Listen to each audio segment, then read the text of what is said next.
the wave function of a particle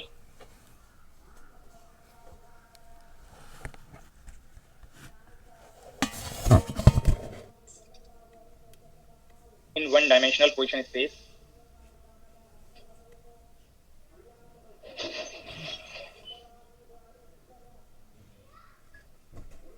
is given by psi function of x is equal to 1 by square root a exponential minus mod x by a, where a is positive and real constant.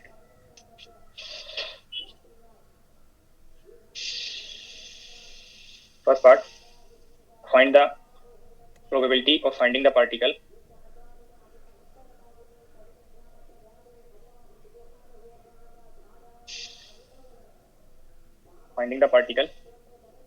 lies between minus a to plus a. Second part, find the probability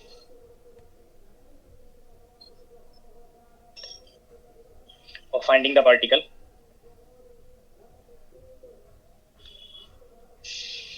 lies outside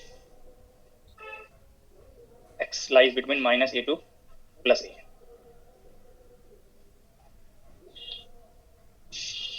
And third, find the value of small b so that the probability of finding the particle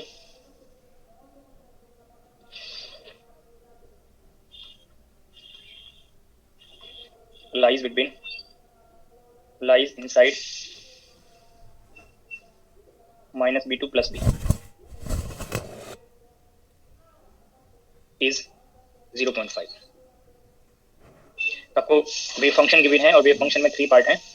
तो first part में inside the limit minus A to plus A probability find करना है. Second में उसके outside में probability find करना है. और थर्ड पार्ट में आपको इस लिमिट के लिए प्रोबेबिलिटी की वैल्यू दिया है, तो B value in terms of A आपको फाइंड करना है. प्रॉब्लम आपका स्टेटमेंट नोट हो गया. प्रॉब्लम का फर्स्ट पार्ट, स्टेटमेंट में आपको यहाँ पे अगर मेंशन होता कि वेव फंक्शन नॉर्मलाइज है तो आप डिनोमिनेटर को प्रोबेबिलिटी के एक्सप्रेशन में 1 ले सकते हैं, बट मेंशन नहीं है. चाहे वो आप जब प्रैक्टिस करेंगे तो प्रैक्टिस से आपको ये आइडिया रहेगा कि वेव फंक्शन नॉर्मलाइज है, बट जब तक श्योर ना हो, स्टेटमेंट में वर्ड यूज ना किया हो, आप डिनोमिनेटर टर्म को इंक्लूड करेंगे. वो लास्ट लेक्चर में भी आपको किया हुआ है. फर्स्ट पार्ट के लिए प्रोबेबिलिटी इनसाइड, सपोज ये प्रोबेबिलिटी P1 है, minus A to plus a psi mod square dx divided by minus infinity to plus infinity psi mod square dx. आपको माइनस ए टू प्लस ए और minus infinity to plus infinity x की all values के लिए wave function का form define किया हुआ है. 1 by square root a real term है, साई स्टार साई करेंगे तो एक्सपोनेंशियल टर्म एडिटिव मिलेगा, एडिशन हो जाएगा एक्सपोनेंट में, प्रोडक्ट करेंगे तो. डिनोमिनेटर के लिए भी सिमिलर फॉर्म है वेव फंक्शन का, बट लिमिट चेंज हो जाएगा. लिमिट इक्वल अपोजिट है. तो लास्ट लेक्चर में से मैथमेटिकल सिंप्लीफिकेशन के लिए आपको रिजल्ट्स नोट कराए हैं, उनको अप्लाई करेंगे. तो लिमिट इक्वल अपोजिट है, और इंटीग्रैंड को अगर आप कंपेयर करें तो these form of integrand even है. एक्स को माइनस एक्स प्लेस किया तो फॉर्म अनचेंज है. तो लिमिट को आप 2 टाइम्स 0 टू ए के लिए कन्वर्ट करेंगे, और 0 to a positive value of x है, और पॉजिटिव साइड के लिए मॉड वैल्यू प्लस होता है, तो प्लस से आप इसको रिप्लेस कर सकते हैं न्यूमरेटर में भी और डिनोमिनेटर में भी.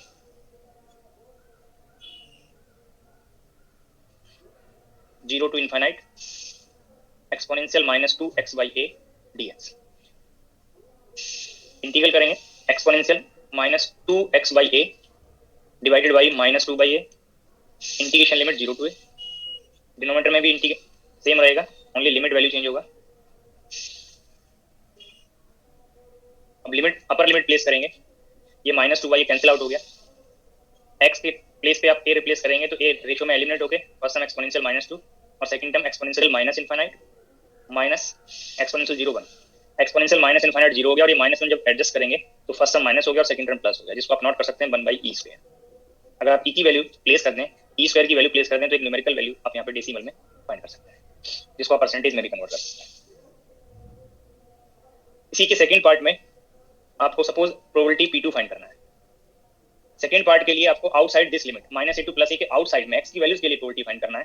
तो तो माइनस ए से आउटसाइड, तो minus infinity to minus psi mod square and plus A to plus infinity psi mod square, ये न्यूमरेटर पार्ट में लिमिट होगा। और डिनोमिनेटर के लिए क्योंकि आप श्योर नहीं है, चाहे वो कैलकुलेशन करके आपको कंफर्म हो रहा हो कि नॉर्मलाइज है, बट प्रॉब्लम से स्टेटमेंट से आपको ये श्योर नहीं था कि गिवन वेव फंक्शन नॉर्मलाइज है, वो आप यहाँ पे चेक कर सकते हैं।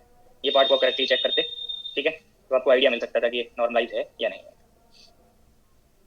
जब ये डिनोमिनेटर वैल्यू को आप चेक करेंगे इस पार्ट को। बट अगर आपको सेपरेटली नहीं चेक कर रहे हैं तो आप ये करेक्ट पार्ट के लिए, करेक्ट रिजल्ट के लिए ये सब फॉलो करेंगे।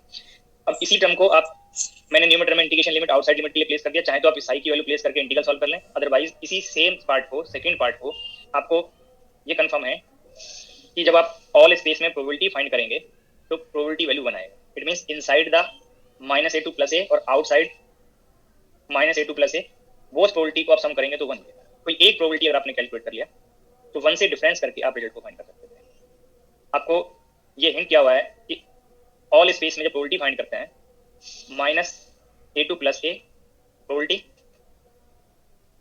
Minus infinity to plus infinity denominator term include करके चलेंगे, क्योंकि प्रोबेबिलिटी आपको कंफर्म नहीं है कि यहाँ पे नॉर्मलाइज वेव फंक्शन कंफर्म नहीं है कि डिनोमिनेटर को आप 1 कर लें। अगर कंफर्म हो जाएगा तो आप 1 कर सकते हैं। Minus infinity to minus A psi mod square dx और plus A to plus infinity psi mod square dx divided by minus infinity to plus infinity psi mod square dx, ये वैल्यू 1 है। अब आपको ये प्रोबेबिलिटी का term पता था, ये प्रोबेबिलिटी फाइंड करने के लिए चाहे तो आप इंटीग्रल करके लिमिट प्लेस कर दें, या आप राइट साइड में ये फर्स्ट सम को इंक्लूड करेंगे तो ये इंटीग्रल की वैल्यू आपको इसी इंटीग्रल पार्ट से 1 माइनस पार्ट फाइंड करके कंफर्म हो गया, जो भी मैंने आपको हिंट किया।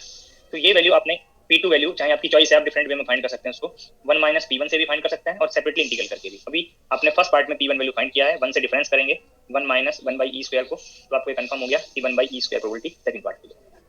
तो मैंने आपको ये 1 से डिफरेंस करके फाइंड करा दिया, चाहे तो आप सेपरेटली P2 के लिए ये इंटीग्रल को सॉल्व कर लें, तब भी आपको सेम रिजल्ट फाइंड होगा। थर्ड पार्ट के लिए आपको एक पर्टिकुलर लिमिट में प्रोबेबिलिटी की वैल्यू गिवन है।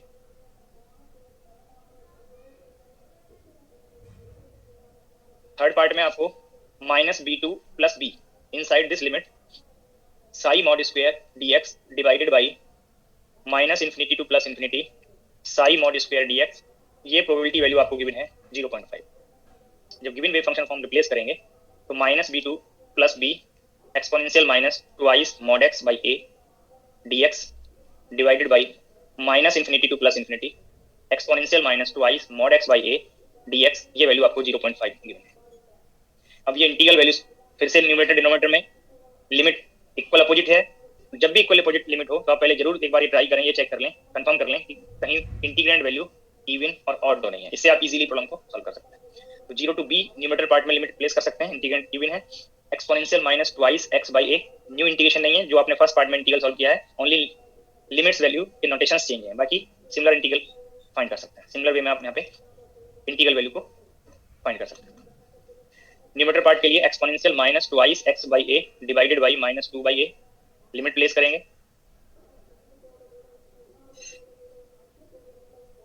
Exponential minus twice X by A divided by minus 2 by A, limit 0 to b divided by exponential minus twice X by A minus 2 by A, limit 0 to infinity, ये value 0.5 है, जिसको आप 1/2 आप note कर सकते थे। Exponential minus 2b by A minus 1 divided by minus 2 by a cancel out हो जाएगा, एक्सपोनेंशियल माइनस इन्फिनिटी माइनस 1, ये अभी सिमिलर स्टेप्स आपको फॉलो किए, ओनली लिमिटिंग वैल्यू चेंज होने से रिजल्ट में आपको मॉडिफिकेशन होगा। 1 minus exponential minus 2b by a is equal to half, exponential minus 2b by a is equal to 1 minus 1/2, that is 1/2। और ये जब आप इन्वर्ट करेंगे तो एक्सपोनेंट प्लस हो गया एक्सपोनेंशियल में और ये वैल्यू 2 बन गया। अब यहाँ पे लॉग फाइंड करेंगे, नेचुरल लॉग, तो 2b by a is equal to ln of 2, then b is equal to a by 2 ln 2।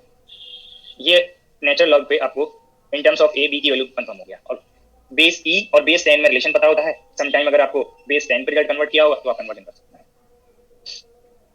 तो प्रॉब्लम के 3 पार्ट थे, ऑल 3 पार्ट मैंने आपको यहाँ पे डिस्कस कर दिए।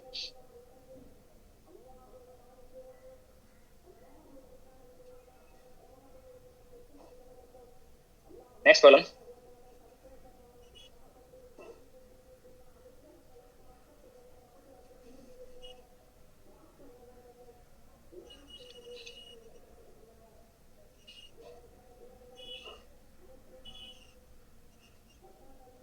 The wave function of a particle in one dimension is defined as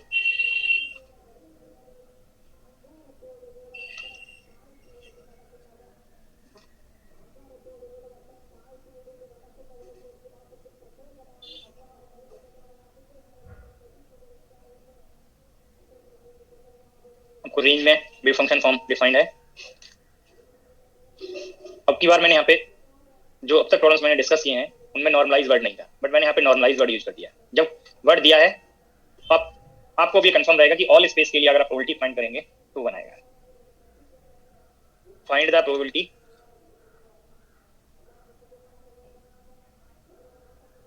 of finding its position lies in interval 0 to L/2।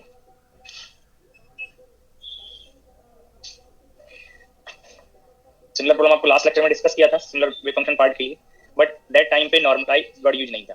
तो नॉर्मलाइज वर्ड नहीं था तो आपको कंफर्म नहीं कि नॉर्मलाइज होगा कि नहीं, बट यहाँ पे जब नॉर्मलाइज वर्ड दिया है तो आपकी चॉइस है कि आप चाहे डिनोमिनेटर को 1 कर लें या डिनोमिनेटर इंक्लूड कर लें आपके आंसर में। अगर आप कोई एक्स्ट्रा कोई कैलकुलेशन एरर नहीं करते हैं तो रिजल्ट करेक्ट आएगा। तो required probability 0 to L/2 Sai star Sai, जब साई स्टार साई करेंगे तो 2/L, ये constant factor outside integration not कर सकते हैं, sine square pi x/L dx। अब मैंने यहाँ पे डिनोमिनेटर को 1 कर दिया, चाहे तो आप चेक भी कर सकते हैं कि डिनोमिनेटर बनाएगा। नॉर्मलाइज केस में आपको हिंट किया हुआ है, जो आप -∞ to +∞ Sai mod square dx आप नॉट करेंगे तो उसको 1 कर सकते हैं। अब चाहे 1 इंक्लूड करके भी चलते, चाहे एक्सक्लूड करके चलें, अगर आप कोई एरर नहीं करेंगे तो रिजल्ट सेम आएगा। 1 - cos 2 pi x/L/2, और बाई 2 से ये 2 एडजस्ट हो गया। 1/L फर्स्ट टर्म का इंटीग्रल x और सेकंड टर्म के लिए sin 2 pi x/L divided by 2 pi/L, integration limit 0 to L/2। 1/L SH L/2 - 0 that is L/2, L/2 pi sin 2 pi x को जब L/2 रखेंगे तो ये sin pi बन गया और sin 0, ये बोथ टर्म 0 बनेंगे। L एडजस्ट हो गया, देन फर्स्ट टर्म कंप्यूट करेगा दैट इज 1/2। ये मैंने आपको प्रोबेबिलिटी के जो स्टेप्स बताएं कैलकुलेट करने के लिए, लाइक दिस आप किसी भी सिस्टम के लिए प्रोबेबिलिटी कैलकुलेट कर सकते हैं। जैसे जैसे आप आगे सिलेबस पढ़ते जाएंगे तो आपको ये कंफर्म भी होगा कि ये फॉर्म वेव फंक्शन का जो फॉर्म दिया हुआ है वो किस पर्टिकुलर टाइप ऑफ पोटेंशियल के लिए होगा, किस पर्टिकुलर टाइप ऑफ सिस्टम के लिए होगा। अब दैट केस में आप आर्टिकल को रेफरेंस लेके भी आप टिक कर सकते हैं। अगर आर्टिकल के रिजल्ट्स आपके हैबिट में आ जाएंगे, हम रिजल्ट्स आपको मेमोराइज हो जाएंगे, तो दैट पार्ट से आप रेफरेंस लेके भी कंपेयर करके भी प्रॉब्लम को कंप्लीट कर सकते हैं। बट जब तक आप डिफरेंट सिस्टम्स नहीं पढ़ रहे हैं, किसी पर्टिकुलर पोटेंशियल के लिए आपका normalise form of wave function क्या होगा, तब तक आप लाइक दिस स्टेप फॉलो करेंगे प्रोबेबिलिटी के और डेटा फाइंड कर लेंगे। तो मैंने आपको प्रोबेबिलिटी पे बेस्ड आपको कुछ क्वेश्चंस सॉल्व क्वेश्चंस आपको डिस्कस कर दिए, सॉल्व प्रॉब्लम्स डिस्कस हो गए। आपको लास्ट लेक्चर में एक्सेप्टेबल वेव फंक्शंस की कंडीशंस बताई हैं, और जब भी वो आगे कहीं अप्लाई होंगे तो वो उनमें आपको जो मैंने इंप्रूवमेंट के लिए पॉइंट्स बताए हैं उनमें आपको मिस्टेक नहीं करना है। क्वांटम मैकेनिक्स में जैसे ही डी ब्रॉगली कांसेप्ट स्टार्ट हुआ, डी ब्रॉगली कांसेप्ट से पहले और डी ब्रॉगली कांसेप्ट में आप चेक करिए, मैंने आपको जब न्यूमेरिकल प्रॉब्लम सॉल्व करने के लिए आपको हिंट किया कि अगर न्यूमेरिकल डेटा दिया हुआ है तो आप पहले ये चेक करें कि केस रिलेटिविस्टिक है नॉन रिलेटिविस्टिक है। उसके आपको 3 कंपेरिजंस बताएं, वेलोसिटी, काइनेटिक एनर्जी और मोमेंटम बेस्ड। बट जैसे ही वेव फंक्शन का कांसेप्ट आएगा up to non relativistic quantum mechanics, जब तक आपको स्पेशली मेंशन ना करे कि रिलेटिविस्टिक क्वांटम मैकेनिक्स हम अप्लाई कर रहे हैं, तो solution of Schrodinger equation, probabilities to finding the eigen values और एक्सपेक्टेशन वैल्यूज ऑफ ऑब्जर्वेबल और ऑपरेटर्स, जब तक स्पेशली प्रॉब्लम में स्टेटमेंट में हिंट ना करे कि रिलेटिविस्टिक है। अब चाहे प्रॉब्लम में नॉन रिलेटिविस्टिक वर्ड यूज हो चाहे ना हो, स्टेटमेंट को क्लियर करेंगे। जैसे ही वेव फंक्शन स्टार्ट हुआ, वेव फंक्शन से आगे आप different articles, different systems study करेंगे, उन पे बेस्ड प्रॉब्लम्स होंगे, ठीक है। अगर प्रॉब्लम के स्टेटमेंट में मेंशन किया हुआ है नॉन रिलेटिविस्टिक, तो आप श्योर होगे कि नॉन रिलेटिविस्टिक केस होगा। अगर स्टेटमेंट में रिलेटिविस्टिक वर्ड नहीं है तो ऑटोमेटिकली आप नॉन रिलेटिविस्टिक स्टेप्स फॉलो करेंगे। डी ब्रॉगली वेवलेंथ पे क्वेश्चन हो या उससे पहले के जो आर्टिकल्स मैंने कराए, वहां पे आपको न्यूमेरिकल कैलकुलेशंस के लिए श्योर होना पड़ेगा कि केस रिलेटिविस्टिक है या नॉन रिलेटिविस्टिक है।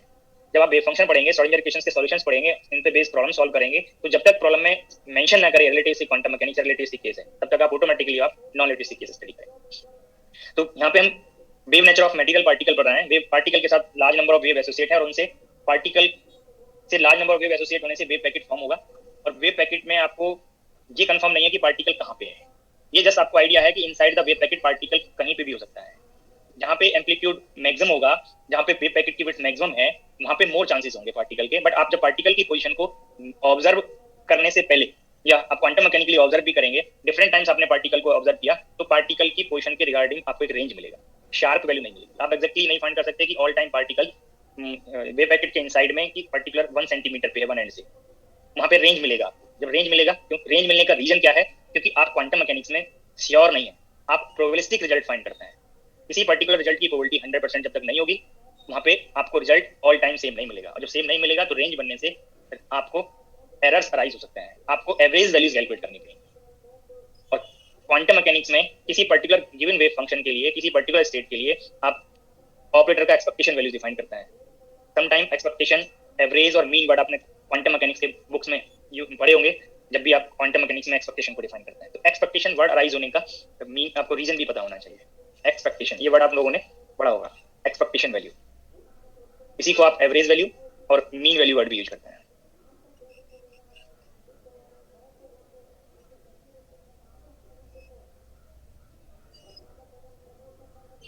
तो एक्सपेक्टेशन वर्ड से आपको एक आइडिया होना चाहिए ऑब्जर्वेबल।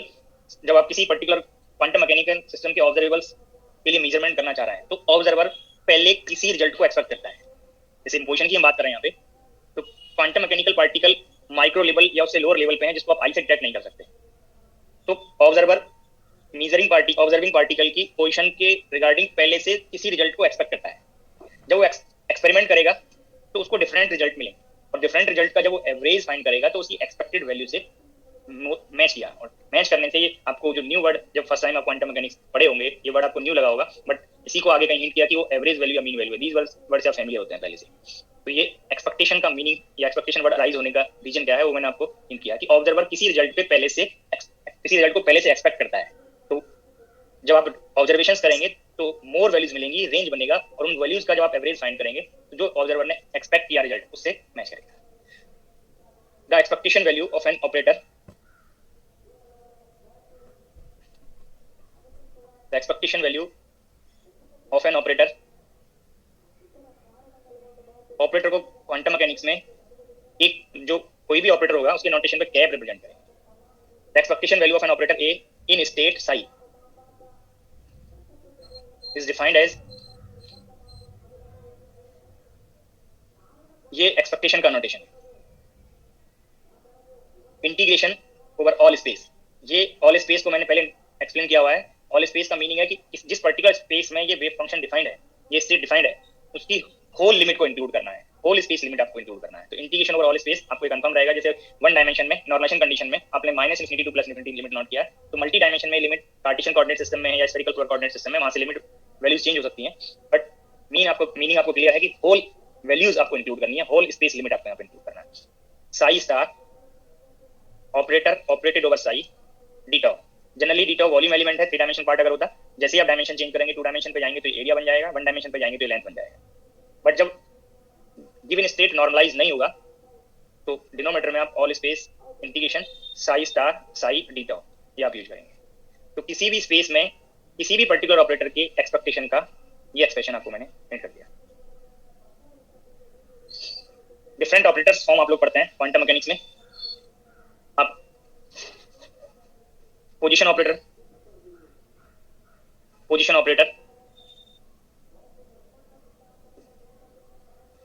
आप आर कैप या एक 1 डायमेंशन पार्ट के लिए एक्स कैप से रिप्रेजेंट करते हैं।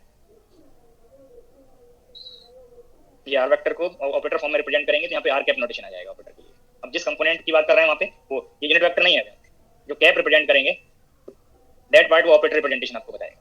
तो अगर 1 डायमेंशनल पोजीशन ऑपरेटर को आप इंक्लूड कर रहे हैं यहाँ पे तो एक्स कैप बन जाएगा। बट एक्स कैप नोटेशन पहले भी आप हो सकता है कि किसी यूनिट वेक्टर रिप्रेजेंटेशन के लिए यूज किए हो, बट यहाँ पे वो यूनिट वेक्टर नहीं है, वो ऑपरेटर बताएगा। पोजीशन ऑपरेटर आप यहाँ पे 1 डायमेंशन पार्ट के लिए एक्स कैप नोट कर सकते थे, बट अगर मल्टी डायमेंशन होता तो आर कैप बन जाता है। लीनियर मोमेंटम ऑपरेटर, अगर 1 डायमेंशन पार्ट है तो पी एक्स कैप आप उसको रिप्रेजेंट करते हैं और -IH cross del by del X ये नोटेशन पड़ा होगा। मल्टी डायमेंशन में यही पार्ट आप पी कैप को -IH क्रॉस डेल ये फॉर्म रिप्रेजेंट किए, where del is I cap unit vector form में del upon del X, J cap del upon del Z del Y and K cap del upon del Z. तो individual component के regarding आप operators यहाँ पे use कर सकते हैं। Kinetic energy operator, अभी मैंने आपको ये हिंट किया कि जब तक स्पेशली मेंशन ना हो तो आप नॉन लिटिव केस लेंगे, और नॉन लिटिव केस में आप काइनेटिक एनर्जी को डिफाइन करते हैं P² by 2 ICM। तो काइनेटिक एनर्जी ऑपरेटर को suppose sometime T cap represent करेगा या के कैप रिप्रेजेंट करेगा, तो जब पी का ये ऑपरेटर फॉर्म प्लेस करेंगे, minus I square that is minus one H cross square del two by twice M in multi dimension. अगर वन डायमेंशन होगा तो del two by del X square आ जाएगा।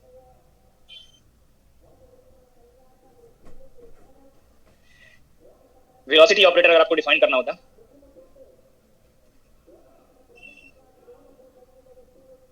तो मोमेंटम बाई मास आप velocity define करते हैं तो minus I H cross del by m बनेगा। देखो ये जो मैंने फॉर्म लिया है यहाँ पे, ये एक्सप्रेशन तो किसी भी स्पेस के लिए करेक्ट है, बट एक आपको यह हिंट कर दूं कि ये जो फॉर्म मैंने पोजीशन स्पेस मोमेंटम ऑपरेटर का जो एक्शन यूज किया है, तो these all operators form are in position space. जैसे ही आप स्पेस चेंज करेंगे तो ये ऑपरेटर फॉर्म, ऑपरेटर के एक्शंस चेंज हो सकते हैं। इन पोजीशन स्पेस ये ऑपरेटर आपको एक्शंस आपको कंफर्म करा दिए। पोजीशन स्पेस में जो पोजीशन ऑपरेटर है वो मल्टीप्लिकेटिव नेचर रखता है। पोजीशन स्पेस में आपको जो पोजीशन ऑपरेटर है वो मल्टीप्लिकेटिव नेचर रखेगा, और जो मोमेंटम ऑपरेटर है वो आप चेक कर सकते हैं डिफरेंशिएशन में डिफाइन किया हुआ है, तो ये डिफरेंशियल नेचर है। बाकी जो रिमेनिंग ऑपरेटर्स हैं, जैसे kinetic energy operator p square by twice m है, और वेलोसिटी आप मोमेंटम को मास इनटू वेलोसिटी पढ़ते थे, तो वेलोसिटी मोमेंटम बाई मास हो गया। तो ये ऑल ऑपरेटर्स पोजीशन या मोमेंटम के टर्म्स में आप डिफाइन कर रहे हैं। ऐसे ही टोटल एनर्जी ऑपरेटर आप पढ़ेंगे, तो टोटल एनर्जी ऑपरेटर आप टू डिफरेंट वे में डिफाइन कर सकते हैं। अगर वेव फंक्शन में टाइम डिपेंडेंसी है तो E cap operator I H cross del upon del T आप डिफाइन करें किए होंगे, और अगर इसी को फाइंड करें तो आप kinetic energy operator plus potential energy operator form भी पढ़े होंगे। दोनों पार्ट से आप रिजल्ट को फाइंड कर सकते हैं। एक स्टेटमेंट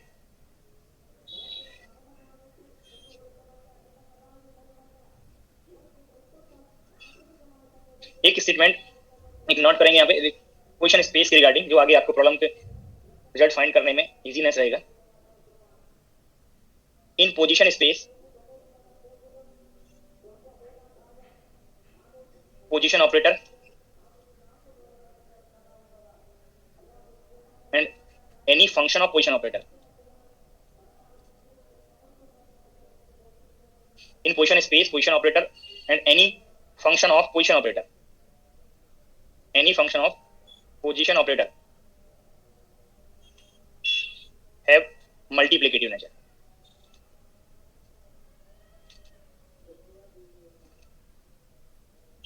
ये स्टेटमेंट से आप इजीली सिंप्लीफिकेशन कर सकते हैं। जैसे सपोज आपको कहीं पे ऑपरेटर एक्स साई एक्स ये आपको अप्लाई करना है, तो ये x cap operator Sai x में जस्ट मल्टीप्लाई कर देंगे। अगर कहीं एक्स स्क्वायर है, एक्स पावर 5 है, साइन एक्स है, तो जस्ट साई एक्स का जो भी फॉर्म दिया होगा आप जस्ट दैट फंक्शन मल्टीप्लाई कर देंगे। अगर कहीं पे एफ ऑफ एक्स कैप है, साई एक्स पे आपको ऑपरेट करना है, तो ये जस्ट आप मल्टीप्लाई कर देंगे। बट एक स्टेप और आपको मैं यहाँ पे क्लियर कर दूं, जैसे कहीं पे एक्सपोनेंशियल एक्स लिखा हुआ है तो this is function of x, sine x लिखा हुआ है this is also function of x. But अगर कहीं पे d2 by dx स्क्वायर लिखा हुआ है तो this is not function of x, this is the differentiation with respect to x, second order differentiation with respect to x. तो d by dx d2 by dx square these are not functions of x, these are differentiation with respect to x. तो function में और differentiation में difference है, तभी आप फिर momentum को भी जस्ट रिलेट करने लगे कि ओनली मल्टीप्लाई करना है। तो जहाँ पे ये फॉर्म है these are functions of x of position operator, but differential अगर कहीं इंक्लूड होता है तो वो differentiation with respect to that part का आपको डिफरेंशियल पार्ट प्लेस करके रिजल्ट आगे कंटिन्यू करना है। तो ये स्टेटमेंट आपको आगे कहीं बेनिफिशियल होगा, मैंने आपको नोट कराया। तो अगर यही पार्ट को आप आगे, ये जो अभी मैंने एक्सपेक्टेशन पार्ट डिस्कस किया था, ये सारे पार्ट आपको पहले से फेमिलियर रहे होंगे। ये एक्सपेक्टेशन जब आप किसी बुक में पढ़े होंगे तो ये रिकॉल करें, ये ब्रैकेट यहाँ पे नहीं लगाया, मैंने ब्रैकेट लगाया है।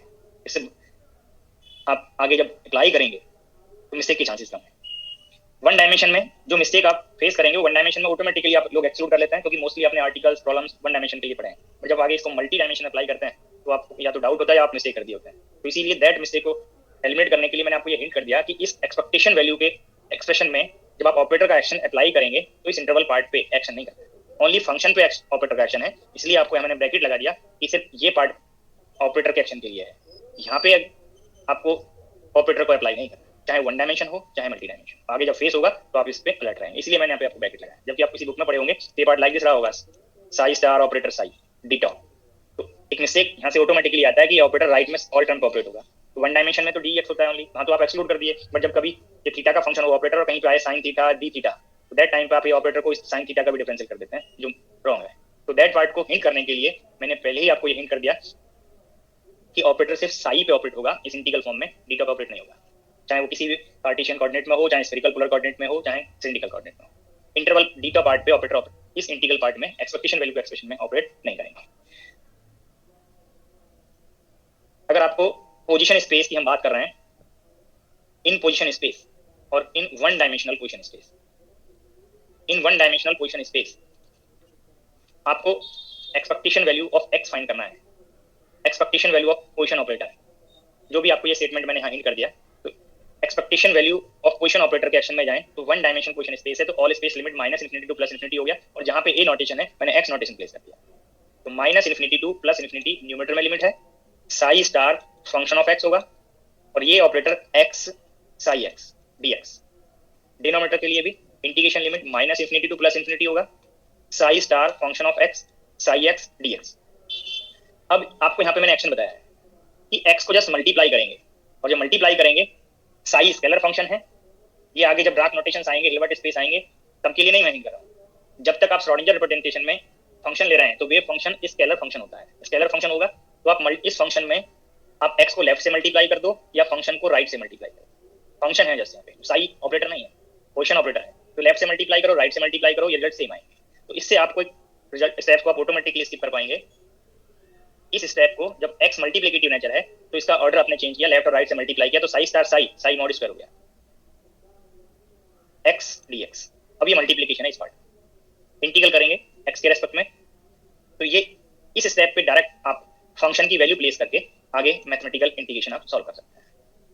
ये पोजीशन स्पेस के लिए है, पोजीशन ऑपरेटर पोजीशन स्पेस। हाँ जी सॉरी मैं डिस्टर्ब कर रही हूं, बस एक चीज पूछनी थी, आपने वेव फंक्शन को स्केलर फंक्शन बोला है पोजीशन स्पेस में ना? बस नहीं जी, श्रोडिंगर रिप्रेजेंटेशन में टेंजेंट स्पेस की बात कर रहे हैं।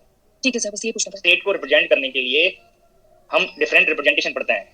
श्रोडिंगर ने जो थ्योरी दिया है, जो डी ब्रोगली कांसेप्ट को मॉडिफाई करके, according to Schrodinger the state of any quantum mechanical system is represented by a mathematical scalar function. But आगे जब आप कोई न्यू थ्योरी पढ़ेंगे जो ड्राक थ्योरी है, according to Dirac the state of any quantum mechanical system is represented by vector notation, state vector बढ़ाएगा वहां पे।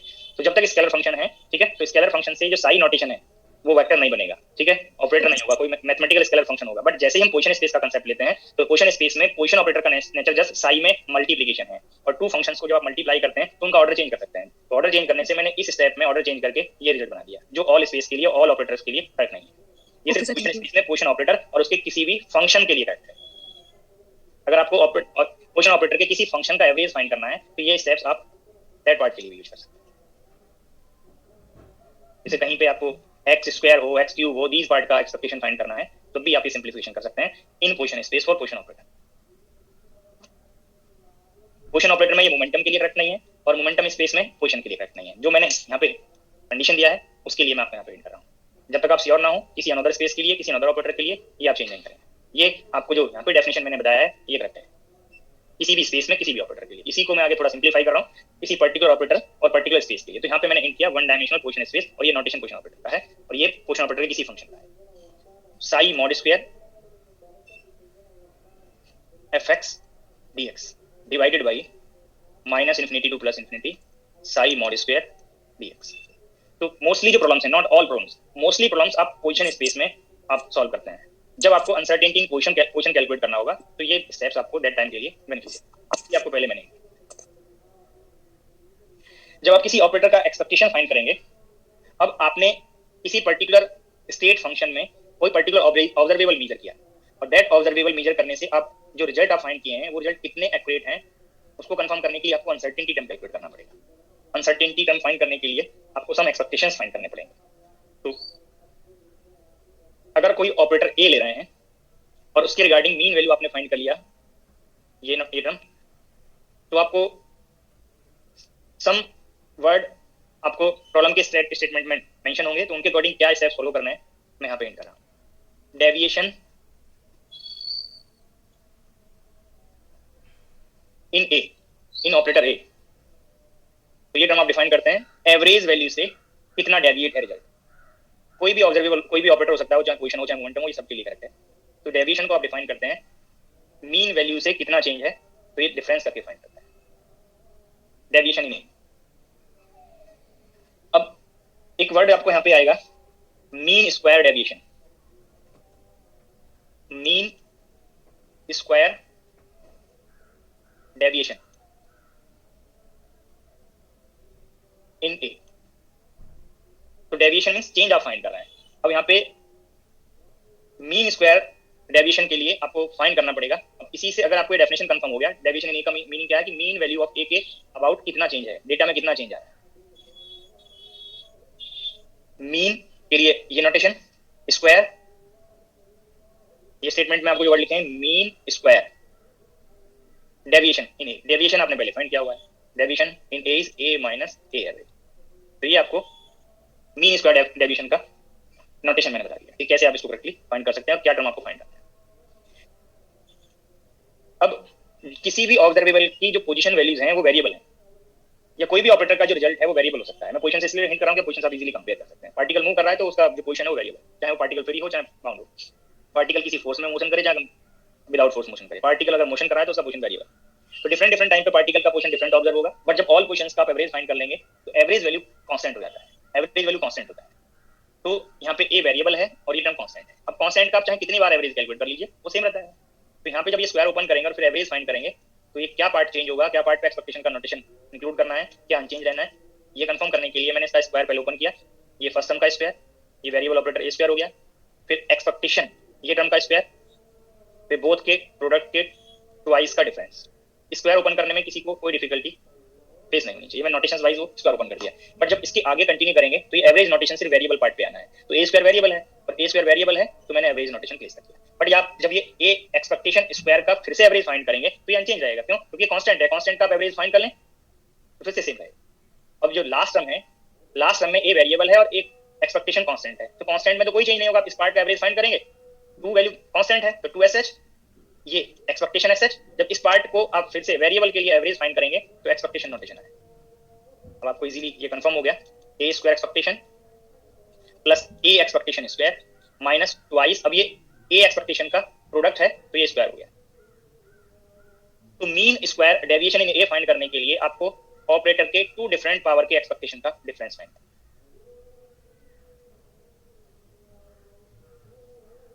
एक तो 1 पावर का एक्सपेक्टेशन और स्क्वायर का एक्सपेक्टेशन, बीस का डिफरेंस फाइंड करना है।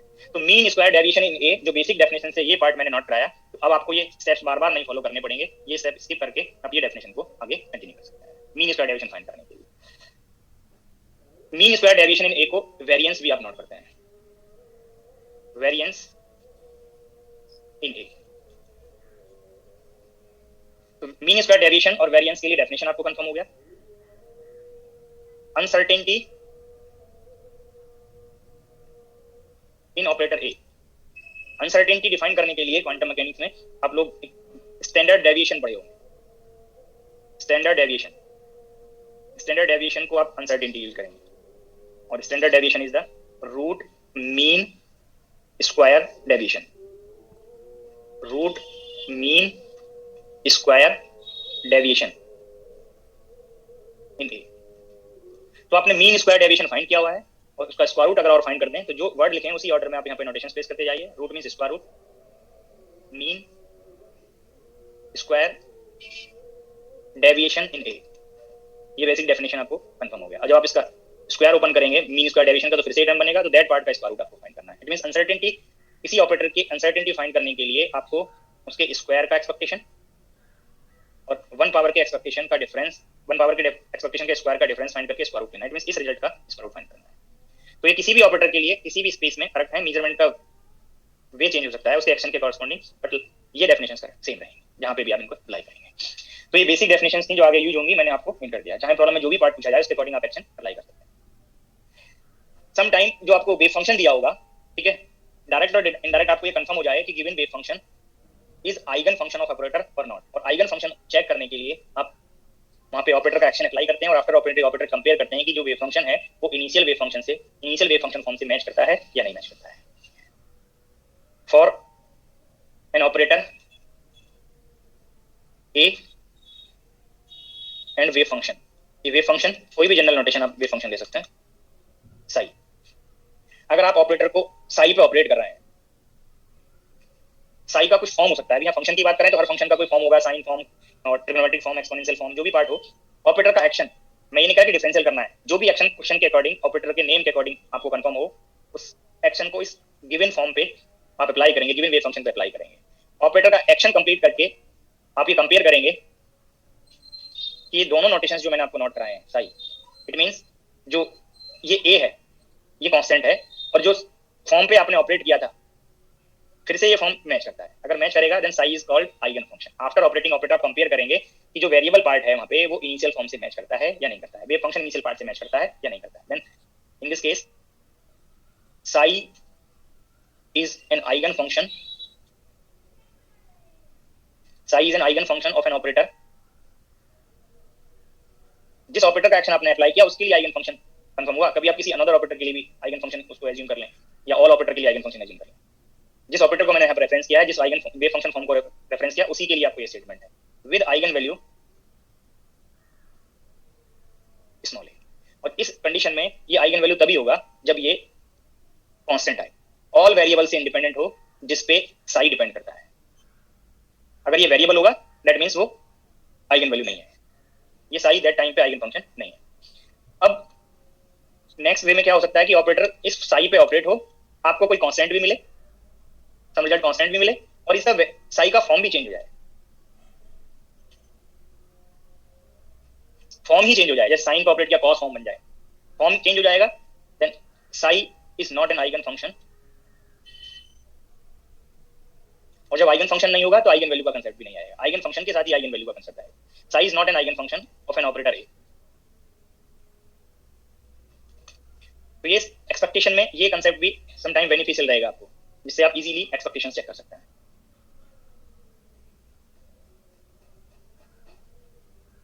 अब आपको कोई वेव फंक्शन दिया है जो किसी ऑपरेटर का आइगन फंक्शन है, ये आपको यहाँ पे कंडीशन ले रहे हैं A psi is equal to small A psi, ये वाली कंडीशन को लेकर चल रहे हैं।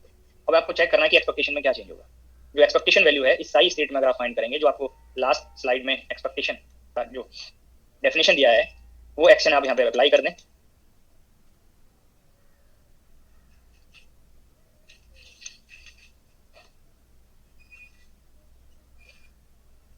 तो ये पार्ट को चेक करें, Sai star S H integration over all space S H. अब ये कंडीशन को अप्लाई कर दिया, ए साई मैंने नोट कर दिया और ए कांस्टेंट है।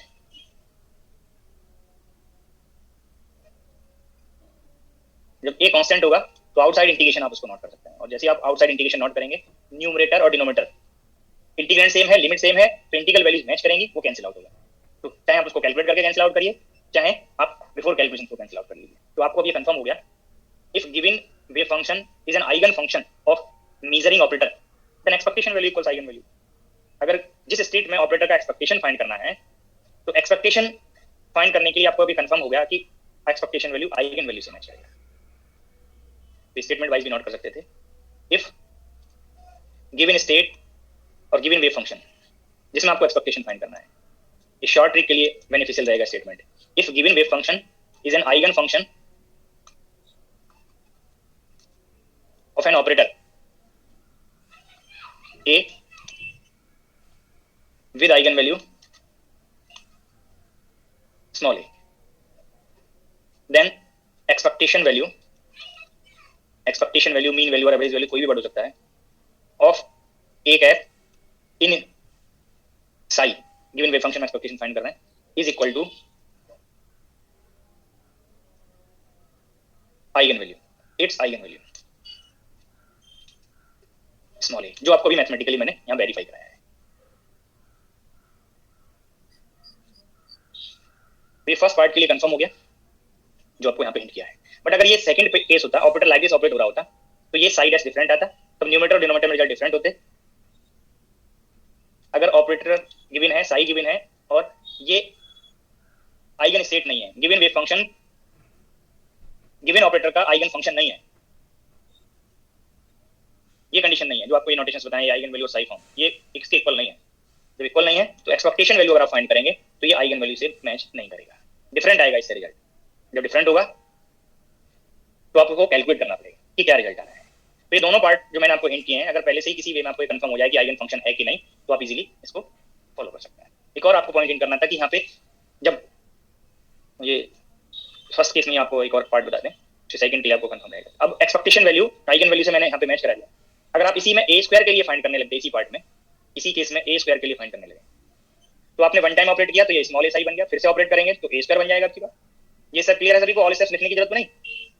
बताइए, मैंने ए का वन पावर का एक्सपेक्टेशन फाइंड करा दिया आइगन फंक्शन के केस के लिए। तो जैसे ही आप यहाँ पे स्क्वायर ओपन करें, मैं इसी में हिंट कर दे रहा हूँ, तो वन टाइम आपने ऑपरेट किया तो ये पार्ट ए कांस्टेंट है, फिर से ये वन पावर ऑपरेट करेंगे तो फिर से एस आई को आप स्मॉल एस आई नॉट करेंगे तो ये टर्म स्क्वायर बन जाएगा, और जब स्क्वायर बनेगा तो ये वैल्यू ए स्क्वायर बन जाएगी। तो जो भी आपको ऑपरेटर का पावर होगा वही पावर आइगन वैल्यू के पावर पे आ जाएगा। तो A square expectation is small A square expectation. तो यहां से आप चेक करिए, अभी आपको लास्ट पेज पे मैंने अनसर्टेनिटी का डेफिनेशन बताया, ये पार्ट, ये वैल्यू, जब दोनों वैल्यूज आप यहाँ पे प्लेस करेंगे ए एक्सपेक्टेशन और ए square expectation, then delta A square, इसको नोटेशन वाइज जो वेरिएंस इन ए लिखा है इसको डेल्टा ए रिप्रेजेंट करते हैं अनसर्टेनिटी को, और इसको रिप्रेजेंट करते हैं डेल्टा ए स्क्वायर, अनसर्टेनिटी का स्क्वायर है वेरिएंस। तो ये फॉर्म आगे जब अप्लाई करेंगे नोटेशन वाइज भी आपको कंफर्म रहेंगे, मीनिंग वाइज भी आपको कंफर्म रहेंगे। और जब आइगन स्टेट होगा तो क्या अनसर्टेनिटी बनेगा वो यहाँ पे डिस्कस कर रहे हैं। ये टर्म ए स्क्वायर एक्सपेक्टेशन माइनस ए एक्सपेक्टेशन स्क्वायर, और ए square expectation small A square है और ए एक्सपेक्टेशन ए है, इसका स्क्वायर किया तो दोनों वैल्यू सेम होने से ये डिफरेंस वैल्यू जीरो बन गया, वेरिएंस भी जीरो बना, अनसर्टेनिटी भी जीरो बन गया। और अनसर्टेनिटी जीरो होने का मतलब क्या है कि उसमें कोई एरर नहीं है। आप 100% श्योरिटी से बता सकते हैं कि क्या रिजल्ट होगा, 100% श्योरिटी से। इसका रीजन भी आपको पता होना चाहिए कि 100% श्योरिटी क्यों इंक्लूड हुआ। जब कोई वेव फंक्शन जिसमें आप मेजरमेंट कर रहे हैं, मेजरिंग ऑपरेटर का आइगन स्टेट होगा तो चाहे जितने टाइम आप मेजरमेंट करें ऑल टाइम सेम वैल्यू बनेगा, क्योंकि आइगन वैल्यू के करस्पॉन्डिंग, आइगन फंक्शन के करस्पॉन्डिंग उस पर्टिकुलर वेरिएबल की, ऑब्जर्वेबल की 100% प्रोबेबिलिटी है। और जब 100% प्रोबेबिलिटी है तो चाहे जितने टाइम आप एक्सपेरिमेंट करें सेम रिजल्ट बनेगा, सेम रिजल्ट बनेगा। और चाहे आप 1 लाख टाइम एक्सपेरिमेंट करें तो 1 लाख टाइम सेम ही वैल्यू मिलेगा। तो आप जितने टाइम एक्सपेरिमेंट कर रहे हैं वो नंबर आपने मल्टीप्लाई किया, जो रिजल्ट बना जब आप ऐड करेंगे उन डेटा को तो सेम वैल्यू आने से ए नॉट कॉमन आ गया, और जितने टाइम आपने मेजरमेंट किया उसको ऐड किया तो उतना नंबर बन गया। और एवरेज निकालने के लिए आप 100 से डिवाइड करते हैं, और डिवाइड किया, अगर 100 टाइम एक्सपेरिमेंट कर रहे हैं तो जो वैल्यू आइगन वैल्यू था उसी से रिजल्ट मैच करते हैं। इसीलिए 100% श्योरिटी से आप रिजल्ट बता सकते हैं अगर गिवन स्टेट मेजरिंग ऑपरेटर की आइगन स्टेट है। तो मैथमेटिकली आपको हिंट कर दिया, उसका कंसेप्चुअल अप्रोच पार्ट बता दिया कि ऐसा क्यों। बट जब स्टेट आइगन स्टेट नहीं होगा, जो सेकंड केस मैंने बताया है, ऑपरेटर को आपने स्टेट को ऑपरेट किया, वहां पे कोई कांस्टेंट पार्ट बन सकता है, बट जो आफ्टर ऑपरेटिंग ऑपरेटर जब वेव फंक्शन के फॉर्म को आप कंपेयर करेंगे वो इनिशियल फॉर्म से मैच नहीं करेगा, और जब मैच नहीं करेगा तो given state, given wave function measuring operator का आइगन फंक्शन नहीं है। If given wave function is not an eigen function of measuring operator, if given wave function is not an eigen function of operator, ठीक है, तो ये condition बनेगा। और जब कंडीशन ये होगा तो इस केस में एक्सपेक्टेशन वैल्यूज 1 पावर के लिए फाइंड करेंगे और स्क्वायर के लिए फाइंड करेंगे। तो A square A expectation is not equals to small A square expectation A square से मैच नहीं करेगा। इट मींस इसके स्क्वायर का एक्सपेक्टेशन जब फाइंड करेंगे तो 1 पावर के एक्सपेक्टेशन के स्क्वायर से मैच नहीं करेगा, और जब मैच नहीं करेगा तो यहाँ पे अनसर्टेनिटी टर्म स्क्वायर भी नॉन जीरो बनेगा और अनसर्टेनिटी भी नॉन जीरो बनेगा। इट मींस यहाँ पे 100% एक्यूरेट रिजल्ट नहीं बनेंगे, चाहे एरर स्मॉल आए, अनसर्टेनिटी स्मॉल हो, बट वहाँ पे जरूर कोई ना कोई एरर इंक्लूड हो जाएगा, अनसर्टेनिटी जरूर वहाँ पे इंक्लूड हो जाएगा। तो वहाँ पे ये अनसर्टेनिटी नॉन जीरो होने का रीजन क्या है कि जब आइगन स्टेट नहीं है तो जिस ऑपरेटर को आप मेजर कर रहे हैं उसके जो रिजल्ट्स हैं उनकी प्रोबेबिलिटी 100% नहीं है। अगर आप 100 टाइम एक्सपेरिमेंट करेंगे तो 100 टाइम सेम रिजल्ट नहीं मिलेगा। आपको हो सकता है कि out of 100 time 75% time same result मिले, बट 25% टाइम्स इनिशियल जो रिजल्ट मैंने 75% बताया उससे डिफरेंट बनेगा। जो डिफरेंट बनेगा तो एवरेज वैल्यूज जो 75% प्रोबेबिलिस्टिक रिजल्ट था उससे डिफरेंट आएगा। जो डिफरेंट होगा तो 1 पावर और 2 पावर के जो रिजल्ट्स हैं वो डिफरेंट आएंगे, इसीलिए अनसर्टेनिटी वहाँ पे इंक्लूड हो जाएगा, एरर इंक्लूड हो जाएगा, विड्थ बनेगा वहाँ पे कोई ना कोई। कई बार इसको विड्थ भी बोलते हैं मेजरमेंट के लिए। तो ये पॉइंट्स आगे प्रॉब्लम के लिए बेनिफिशियल होंगे जो आपको मैंने नोट कराए। और जो हो सकता है कि आप लोग पहले अपनी नॉलेज के बेस प्रॉब्लम सॉल्व करते हैं तो वन टाइम मिस्टेक हो सकता है। जब मैंने वो कंसेप्ट आपको उस पार्ट के इंप्रूवमेंट के लिए पॉइंट इन कर दिया तो आगे उसके एप्लीकेशन में फिर से मिस्टेक के चांसेस एक्सक्लूड होने चाहिए।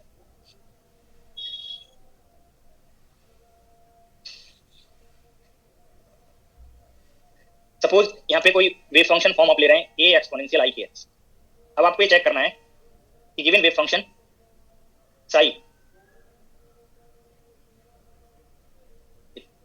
ऑपरेटर को भी आप चेक करिए। यहाँ पे ऑपरेटर को आप ले रहे हैं, एक बार पोजीशन ऑपरेटर और एक बार डिफरेंशियल ऑपरेटर,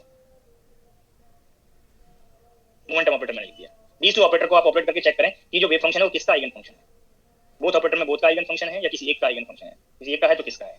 मेथड आपको यहाँ पे मैंने हिंट किया हुआ है कि कैसे आपको चेक करना है, ये पॉइंट्स बताए हुए हैं ऑपरेटर के एक्शन के कॉरस्पॉन्डिंग।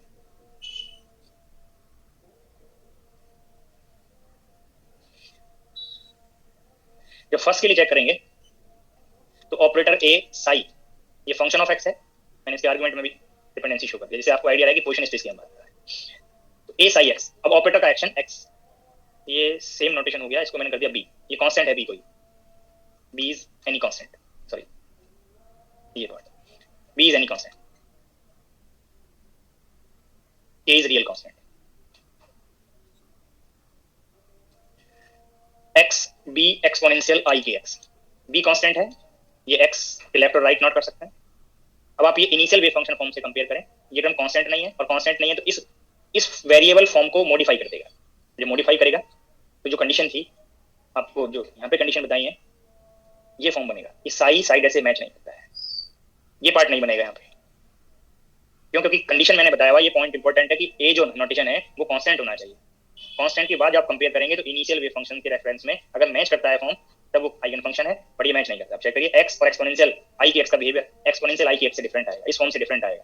इस पार्ट से आप ए साई एक्स को आप some constant psi X not नहीं कर सकते, जब नॉट नहीं कर सकते then given wave function psi X is equal to B exponential I K X is not an eigen function of X, eigen function of position operator. और जब second को आप चेक करेंगे तो सेकंड के लिए ए साई एक्स, ऑपरेटर का action define किया minus I H cross D by D X operated over B exponential I K X, मैंने ऑपरेटर का फॉर्म प्लेस कर दिया, वेव फंक्शन फॉर्म प्लेस कर दिया। जब आप यहाँ पे बी कांस्टेंट है, minus I H cross operator के एक्शन में कांस्टेंट टर्म है, जब डिफरेंशियल करेंगे तो एक्सपोनेंशियल फैक्टर एस एच और एक्सपोनेंट का डिफरेंशियल किया तो आई के मल्टीप्लाई मिलेगा। अब माइनस आई और प्लस आई 1 हो गया, एच क्रॉस के, एच क्रॉस कांस्टेंट है, के कांस्टेंट है, B exponential I K x. अब इस कांस्टेंट के अलावा रिमेनिंग पार्ट पे जाइए, इसको फिर से आप साई लिख सकते हैं, जब इसको साई लिख सकते हैं तो अब आप फॉर्म को कंपेयर करिए, H cross K psi X का मल्टीपल फैक्टर है और ये टर्म कांस्टेंट है और ये साई एक्स इस इनिशियल फॉर्म से मैच करता है, और जब मैच करेगा तो given wave function psi X B exponential I K X is an eigen function of linear momentum operator. ये फॉर्म लीनियर मोमेंटम ऑपरेटर के लिए है, linear momentum operator with eigen value, जो भी कांस्टेंट फैक्टर होगा यहाँ पे साई के इनिशियल फॉर्म से मैच करेंगे, कोई कांस्टेंट साई में भी हो सकता है, जब साई में होगा तो उसको एक्सक्लूड नहीं करेंगे, वो तो साई के फॉर्म को मैच कराने के लिए इंक्लूड हो जाएगा, तो with eigen value H cross की जो भी इनिशियल फॉर्म है, इनिशियल फॉर्म में भी इंक्लूड था, ये टर्म इंक्लूड है, तो ये टोटल को आप साई लिखेंगे, तभी आप इसको जी। सर ये जो लास्ट वाली लाइन है ना, ये लैपटॉप में शो नहीं हो रही बिकॉज ऑफ ये जो सिंबल्स आते हैं, तो आप प्लीज थोड़ा इसको डबल क्लिक करने से दिखने लगेगा स्क्रीन पे।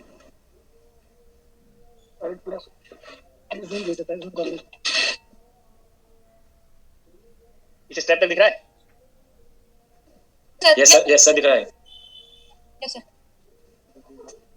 ये सर यहाँ पे नीचे वाला भी दिखता है, वो स्टूडेंट अगर डबल क्लिक करके दोबारा वापस कर लेगा तो फिर वो ठीक हो जाएगा। अरे अल्ट क्लिक कर लो ना, अल्ट क्लिक एक्चुअली सर नहीं शो हो रहा है, दैट्स व्हाई मैंने बताया आपको कि अगर आप एक ये लास्ट लाइन जो आपने अभी मिटाई थी ना, वहां वो नहीं दिख रही थी, यहाँ तक कोई बात नहीं, म्यूट कर लीजिए अपने को।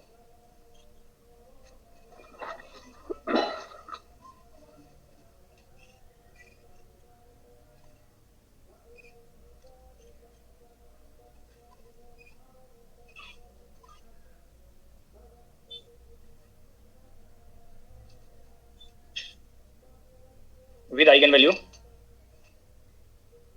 एच क्रॉस की, तो मैंने 2 एग्जांपल्स आपको यहाँ पे हिंट कर दिए कि कैसे आप कंपेयर कर सकते हैं कि given wave function given operator का आइगन फंक्शन है या नहीं। मैंने यहाँ पे पहले नोटेशन वाइज बता दिया, अब यहाँ पे एग्जांपल वाइज आपको बता दिया है। तो जब आप एक्सपेक्टेशंस फाइंड करेंगे तो एक्सपेक्टेशन के लिए ये पॉइंट्स आपको आगे खुद से अप्लाई चेक कर लेना है कि वो कैसे आइगन फंक्शन है और कैसे वो आइगन फंक्शन है।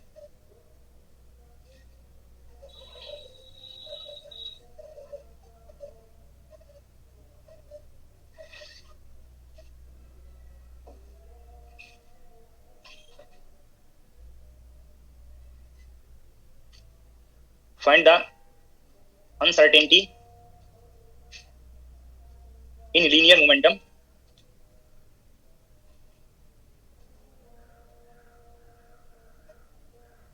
find the uncertainty in linear momentum of a particle of mass small m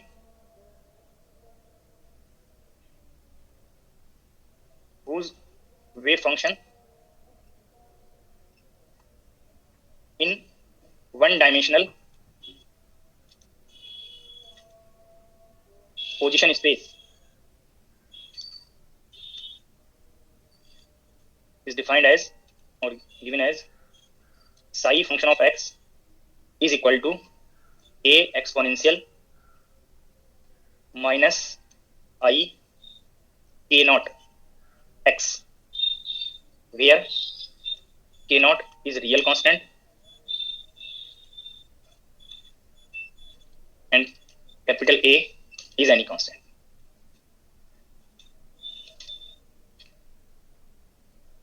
पहले जो एक्सपेक्टेशन का फॉर्म आपको डिस्कस किया है मैं उसको हिंट कर रहा हूं। जैसे ही आपको यहाँ पे ऑपरेटर का नेम दिया है, ऑब्जर्वेबल का नेम दिया है, उसके कॉरस्पॉन्डिंग ऑपरेटर आपको डिफाइन किए हैं, उनके एक्शंस को आप अप्लाई करना है। तो अनसर्टेनिटी फाइंड करने के लिए आपको linear momentum operator one dimension के लिए px नोटेशन आप यूज कर सकते थे, जिसको आप वहाँ पे minus I H cross del by del x use कर सकते हैं। ये ऑपरेटर का डेफिनेशन आपको हिंट किया है। एक्शन के लिए वन डायमेंशनल पोजीशन स्पेस है, तो अनसर्टेनिटी फाइंड करने के लिए आपको टू डिफरेंट पावर के लिए एक्सपेक्टेशन फाइंड करना है। तो integration minus infinity to plus infinity psi star minus I H cross del by del x of psi x dx divided by integration minus infinity to plus infinity psi star psi dx। अब यहाँ पे कोई limit नहीं दिया है, वो all range के लिए एप्लीकेबल है। तो psi star is A star integration minus infinity to plus infinity psi star is A star exponential. इस टर्म में जब कॉम्प्लेक्स कंजुगेट प्लेस करेंगे तो आई को माइनस आई प्लेस करेंगे। Minus I H cross constant है del by del x of A exponential minus आई के naught X dx divided by integration minus infinity to plus infinity, जब psi star Sai किया तो ए star exponential I के naught X A exponential minus आई के naught X dx। ये minus I H cross मैंने outside में note कर दिया। ए स्टार और ए ये टर्म कांस्टेंट है, ए मॉड स्क्वायर बन गया। Integration minus infinity to plus infinity, ये एक्सपोनेंशियल आई के नॉट एक्स, और यहाँ से जब आप इसका डिफरेंशियल करेंगे तो एक्सपोनेंशियल माइनस आई के नॉट एक्स मिलेगा, और इसी से आपको एक्सपोनेंट का जो डिफरेंशियल करेंगे तो एक कांस्टेंट और आपको मल्टीप्लाई मिलेगा। माइनस आई एच क्रॉस पहले से था और माइनस आई के not divided by A mod square minus infinity to plus infinity. ये सेम कंट्रीब्यूट करेगा, ये कैंसिल आउट हो जाएगा, और जब कैंसिल आउट होगा तो यहाँ से रिजल्ट बनेगा एच क्रॉस माइनस आई और माइनस आई माइनस एच क्रॉस के नॉट। ये आपको मैंने फिर से कैलकुलेट करके बता दिया। अब अगर स्क्वायर का एक्सपेक्टेशन फाइंड करना होगा तो फिर से डबल डेरिवेटिव लेंगे। डबल डेरिवेटिव में ये एक्सपोनेंट का अब की बार स्क्वायर आ जाएगा, और स्क्वायर आने से आप फिर से रिजल्ट को चेक कर सकते हैं। बट अगर इसी स्टेप पे जाएं, लास्ट में आपको मैंने हिंट किया कि कैसे आप आइगन फंक्शन चेक करेंगे, क्या फॉर्म आइगन फंक्शन हो सकते हैं। अगर आइगन फंक्शन है तो एक्सपेक्टेशन वैल्यू क्या आएगी और ये स्क्वायर का एक्सपेक्टेशन क्या आएगा, अनसर्टेनिटी को आप फाइंड कर सकते हैं। तो ये इंटीग्रेशन पार्ट से मैंने आपको यहाँ पे हिंट कर दिया। बट अगर आप ये जो पॉइंट्स मैंने शॉर्ट ट्रिक के लिए आपको हिंट किए हैं उनसे चेक करते तो ये जितने भी प्लेन वेव फॉर्म होंगे, पोजिशन स्पेस की बात कर रहे हैं, ऑपरेटर को रेफरेंस लेके चल रहे हैं कि हम पोजिशन स्पेस में उसका एक्शन कंपेयर कर रहे हैं, तो पोजिशन स्पेस के corresponding linear momentum operator differential operator है। और जितने भी प्लेन वेव फॉर्म है, प्लेन वेव फॉर्म आप इस मैथमेटिकल एक्सप्रेशन से आप कंपेयर कर लीजिए। आप लोग पहले ग्रेडेशन लेवल पे, पीजी लेवल पे कहीं और पार्ट में वेव पढ़े होंगे, तो ये फॉर्म को आप प्लेन वेव लेते हैं। एक्सपोनेंट में जो फॉर्म है, चाहे प्लस हो चाहे माइनस हो, ये पार्ट को आप प्लेन वेव लेते हैं। ये प्लेन वेव फॉर्म है जो आपको डी ब्रॉगली कंसेप्ट के टाइम पे बिगिन किया हुआ है। तो ये गिवन वेव जो आपको यहाँ पे गिवन है वो प्लेन वेव है। अब प्लेन वेव के कॉरस्पॉन्डिंग जो फॉर्म दिया होगा वो लीनियर मोमेंटम का आइगन फंक्शन है। तो given wave function is eigen function of linear momentum operator. कैसे है वो आपको यहाँ पे बताया, आप फिर से ट्राई कर लीजिए। अब जस्ट ये कंफर्म हो गया कि आइगन फंक्शन है लीनियर मोमेंटम ऑपरेटर का। अब आइगन वैल्यू क्या मिलेगा आपको यहाँ पे कंफर्म है। अब इस h क्रॉस k पे जाइए, ये आइगन वैल्यू है। अब इस wave function, given wave function में आइगन वैल्यू को कंपेयर करने के लिए देखिए, इस एक्सपोनेंट में आई एक्स का जो भी कोफिशिएंट है वो आपने h क्रॉस मल्टीप्लाई करा है मोमेंटम की आइगन वैल्यू के लिए। चेक कर लीजिए। तो आपको अब इस फॉर्म पे जाना है। यहाँ पे आई एक्स का कोफिशिएंट है माइनस के नॉट, h क्रॉस से मल्टीप्लाई कराया, आइगन वैल्यू बन गया, एक्सपेक्टेशन वैल्यू आइगन वैल्यू से मैच कर गई। तो प्लेन वेव के लिए आपको लीनियर मोमेंटम ऑपरेटर की आइगन वैल्यू डायरेक्ट कैलकुलेट करना आना चाहिए। सभी को ये स्टेप क्लियर हो जाना चाहिए कि ये फॉर्म प्लेन वेव है, लीनियर मोमेंटम का आइगन फंक्शन होगा। कैसे होगा वो आपको मैथमेटिकली लास्ट स्लाइड में बताया हुआ है। अगर आप एनालॉजी करें तो यहाँ पे इस एक्सपोनेंट में प्लस आई एक्स का जो भी कोफिशिएंट है वो वेव वेक्टर की वैल्यू है, और वेव वेक्टर या प्रोपेगेशन वेक्टर में आप h क्रॉस से मल्टीप्लाई करते हैं तो मोमेंटम आपको यही बताया था कि h क्रॉस k होता है। तो इजीली आप अगर प्रोपेगेशन वेक्टर की वैल्यू फाइंड कर लें और h क्रॉस से मल्टीप्लाई कर दें तो मोमेंटम का आइगन वैल्यू मिल गया और एक्सपेक्टेशन वैल्यू प्लेन वेव के लिए लीनियर मोमेंटम के लिए आइगन वैल्यू से मैच करेगा।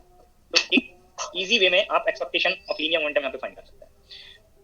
इसी को आगे मैथमेटिकली चाहे कंटिन्यू कर लें या जो शॉर्ट ट्रिक बताई मैंने, p एक्सपेक्टेशन आइगन वैल्यू से आपको कंफर्म हुआ minus h cross k naught, p square expectation इसका स्क्वायर करेंगे तो h cross square k naught square, delta p find करने के लिए square root of p square expectation minus p expectation square, यहाँ पे प्लेस कर दीजिए, अनसर्टेनिटी टर्म 0 होता है।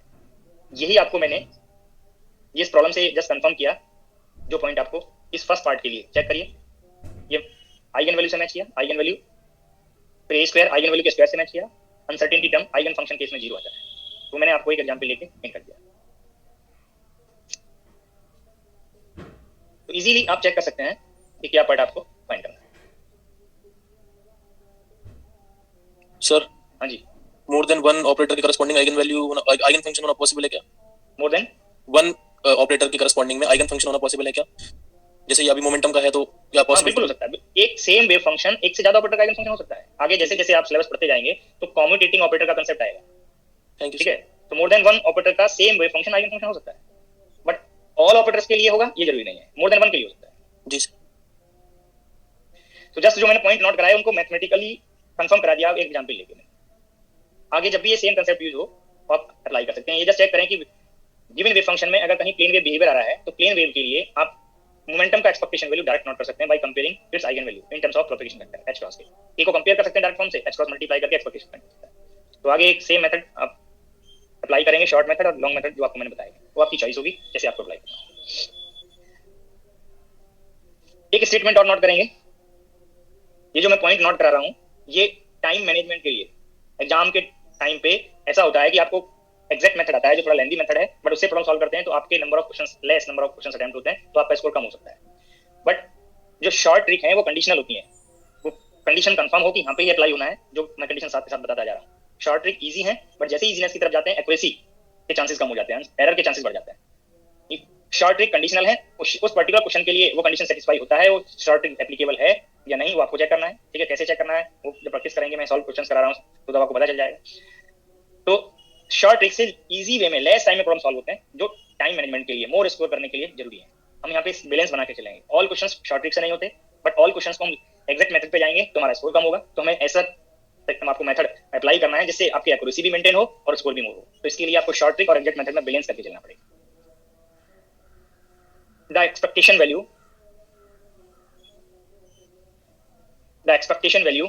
Of linear momentum,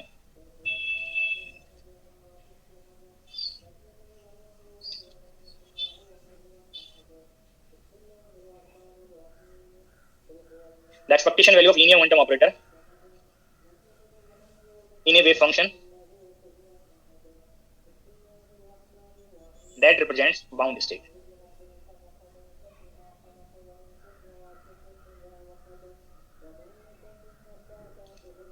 is 0। और बाउंड स्टेट कैसे चेक करना है वो आपको एक्सेप्टेबल वेव फंक्शन की कंडीशन में बताया हुआ है।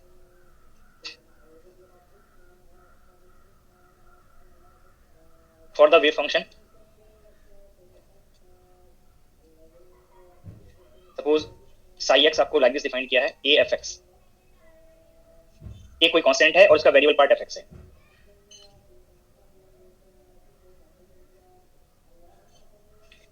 If psi star is equal to psi x, और यहाँ पे एंड नहीं लिखा हूं, ये और लिखा हूं, और f star is equal to f x. अगर ये कंडीशन है तो गिवन वेव फंक्शन रियल हो गया। अगर ये कंडीशन है तो वेव फंक्शन का जो वेरिएबल पार्ट है वो रियल है। ये जो कांस्टेंट है वो कोई कॉम्प्लेक्स कांस्टेंट हो सकता है, इमेजिनरी कांस्टेंट हो सकता है, रियल हो सकता है। तो मैंने और लिखा है, एंड नहीं लिखा। If psi star is equal to psi X, it means given wave function is real और variable part of the wave function is real, then expectation value of linear momentum, expectation value of linear momentum operator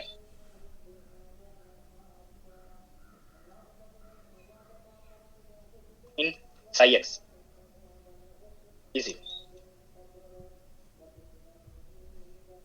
और will be 0। ये sure case है, इसलिए आगे expectation में time लगेगा, जो आप इजीली चेक कर सकते हैं। वो फॉर्म देख के पता चल जाएगा कि ये कंडीशन फुलफिल है या नहीं। जैसे ही फुलफिल होंगी आप डायरेक्ट जीरो वाले ऑप्शन को टिक कर सकते हैं। मैंने एक्सपेक्टेशन वैल्यू ऑफ मोमेंटम के लिए 3 स्टेटमेंट आपको नोट करा दिए। एक तो प्लेन वेव वाले पार्ट से expectation value h cross multiplied by propagation vector, ये भी शॉर्ट ट्रिक में काम करेगा प्रॉब्लम। एक आपको बाउंड स्टेट के लिए 0, और ये रियल वेव फंक्शन या उसके वेरिएबल पार्ट अगर रियल है, कोई भी दोनों में से कोई भी कंडीशन फुलफिल हो रहा हो तो ये एक्सपेक्टेशन वैल्यू 0 बनेगा। सर हाँ जी सर ये जो कंडीशंस है ना सर, जी सर इसके लिए जो फॉर्म ऊपर लिखे ना sir, psi of x = a f of x, हाँ जी। तो सर क्या ये फॉर्म जरूरी ऐसा ही फॉर्म होना चाहिए तब जाके कंडीशन होल्ड करेगा? कैसा कैसा फॉर्म? जो सर ऊपर लिखा है for the wave function psi x = a f of x, ये जस्ट इसलिए मैंने बताया, एक पार्ट पे जाइए, साई एक्स लिखा है √2/l sin pi x by l, ठीक है। अब आप यहाँ पे चेक करिए, साइन फंक्शन रियल फंक्शन होता है, इसका कोफिशिएंट भी रियल है, कांस्टेंट ये मल्टीप्लिकेटिव फैक्टर भी रियल है, तो यहाँ पे ये कंडीशन फुलफिल हो गई। क्लियर है? Yes sir. अब आपको मैंने यहाँ पे i मल्टीप्लाई कर दिया, तो ये टर्म तो रियल नहीं है, ये टर्म तो रियल नहीं है, बट ये टर्म रियल है, यस सर। तो इस कांस्टेंट के साथ वेरिएबल पार्ट मल्टीप्लाई में है। क्लियर है? Yes sir. तो यहाँ पे ये टर्म fx है, ये टर्म fx है, और ये टर्म a है, ए कौन? तो ये कंडीशन फुलफिल हुई ना आपकी बात। Yes sir. दोनों में कोई भी कंडीशन फुलफिल हो, इट मींस साई रियल हो या साई में जो वेरिएबल पार्ट है वो रियल हो, दोनों केस में एक्सपेक्टेशन वैल्यू 0 बने। 0 बनेगा। Okay sir, thanks.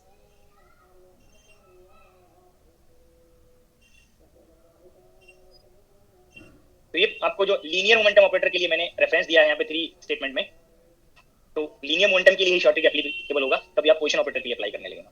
Position operator के लिए रॉन्ग हो जाएगा, जब पोजीशन के लिए शॉर्ट ट्रिक आएगा तो पोजीशन के लिए आपको बताएंगे। एक आगे प्रॉब्लम में एक वर्ड यूज होता है, शायद किसी लेक्चर में स्टूडेंट ने पूछा भी था, हो सकता है किसी ने उसको क्लियर किया हो, किसी ने ना किया हो। Most probable value of position word आता है एक बार, most probable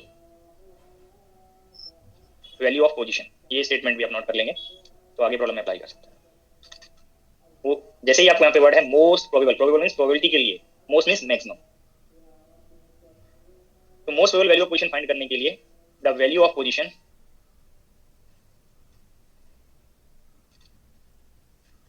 at which position probability density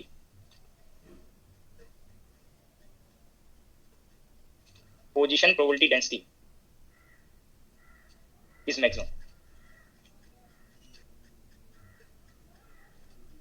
is called most probable value of position.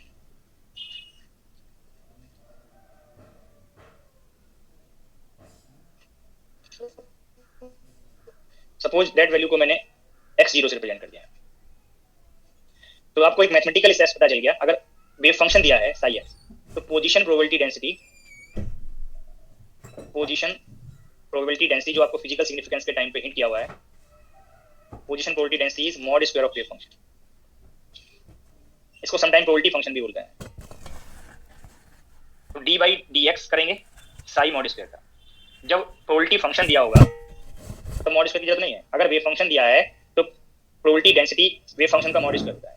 तो ये टर्म हमें प्रोबेबिलिटी डेंसिटी का डेरिवेटिव फाइंड करना है, और मैक्सिमा और मिनिमा की प्रॉब्लम्स आप सॉल्व किए थे। प्रोबेबिलिटी फंक्शन को मैक्सिमाइज करना है, तो प्रोबेबिलिटी फंक्शन का डेरिवेटिव x के रेस्पेक्ट में फाइंड किया और 0 रख लिया। यहाँ से x की अलाउड वैल्यूज फाइंड करेंगे, पॉसिबल वैल्यूज फाइंड करेंगे और सेलेक्ट करेंगे कि किस वैल्यू ऑफ x के लिए प्रोबेबिलिटी डेंसिटी फंक्शन मैक्सिमम वाली कंडीशन को फुलफिल करता है, इट मींस नेगेटिव है। तो ये x not value most probable value of position होगा, क्योंकि ये मैक्सिमम प्रोबेबिलिटी की कंडीशन को सेटिस्फाई करता है। सम टाइम आप इससे अगर सम लिमिटेड वैल्यूज 2 और 3 वैल्यूज इस कंडीशन को सेटिस्फाई करती हैं, तो आप प्रोबेबिलिटी फंक्शन में ये वैल्यूज प्लेस करके जो वैल्यूज आएंगी प्रोबेबिलिटी की, उनको कंपेयर कर लें कि जो वैल्यू में लार्जेस्ट है वो मोस्ट प्रोबेबल बनता है। तो लाइक दिस भी आप कंपेयर करेंगे जो प्रॉब्लम के टाइम पे आपको किया जाए। तो ये बेसिक डेफिनेशंस हैं, ये बेसिक पार्ट है, ये आपको कंफर्म होते हैं तो प्रॉब्लम में आप करके अप्लाई करेंगे।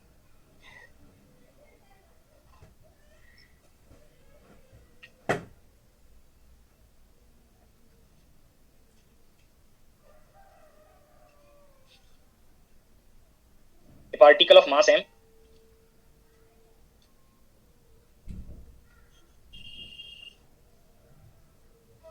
in one dimension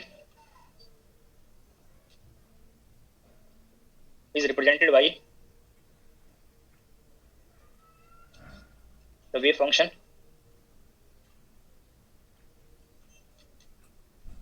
psi function of x is equal to square root 2/l sin n pi x by l. X lies between 0 to l, otherwise 0. Find the uncertainty in momentum.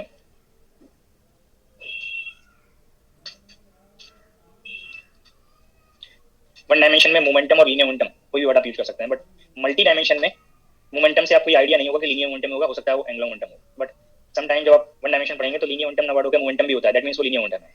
Find the uncertainty in momentum delta P.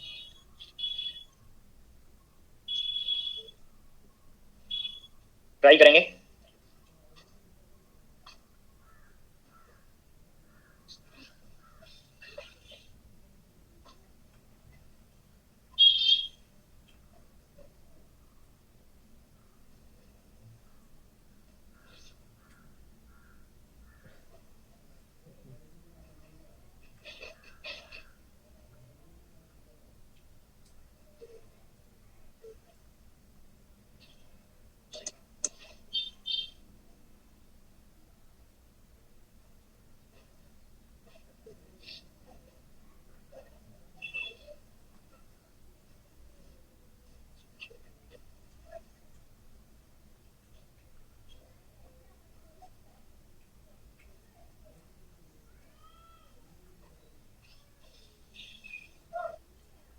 Find किया सभी ने? देखो कुछ students अभी भी अपनी habit में change नहीं कर रहे, वो मेमोरी बेस्ड रिजल्ट बता देता है, जबकि मैं बार बार मना करता हूँ, आपको आता भी है तब भी आप सॉल्व करके बताइए।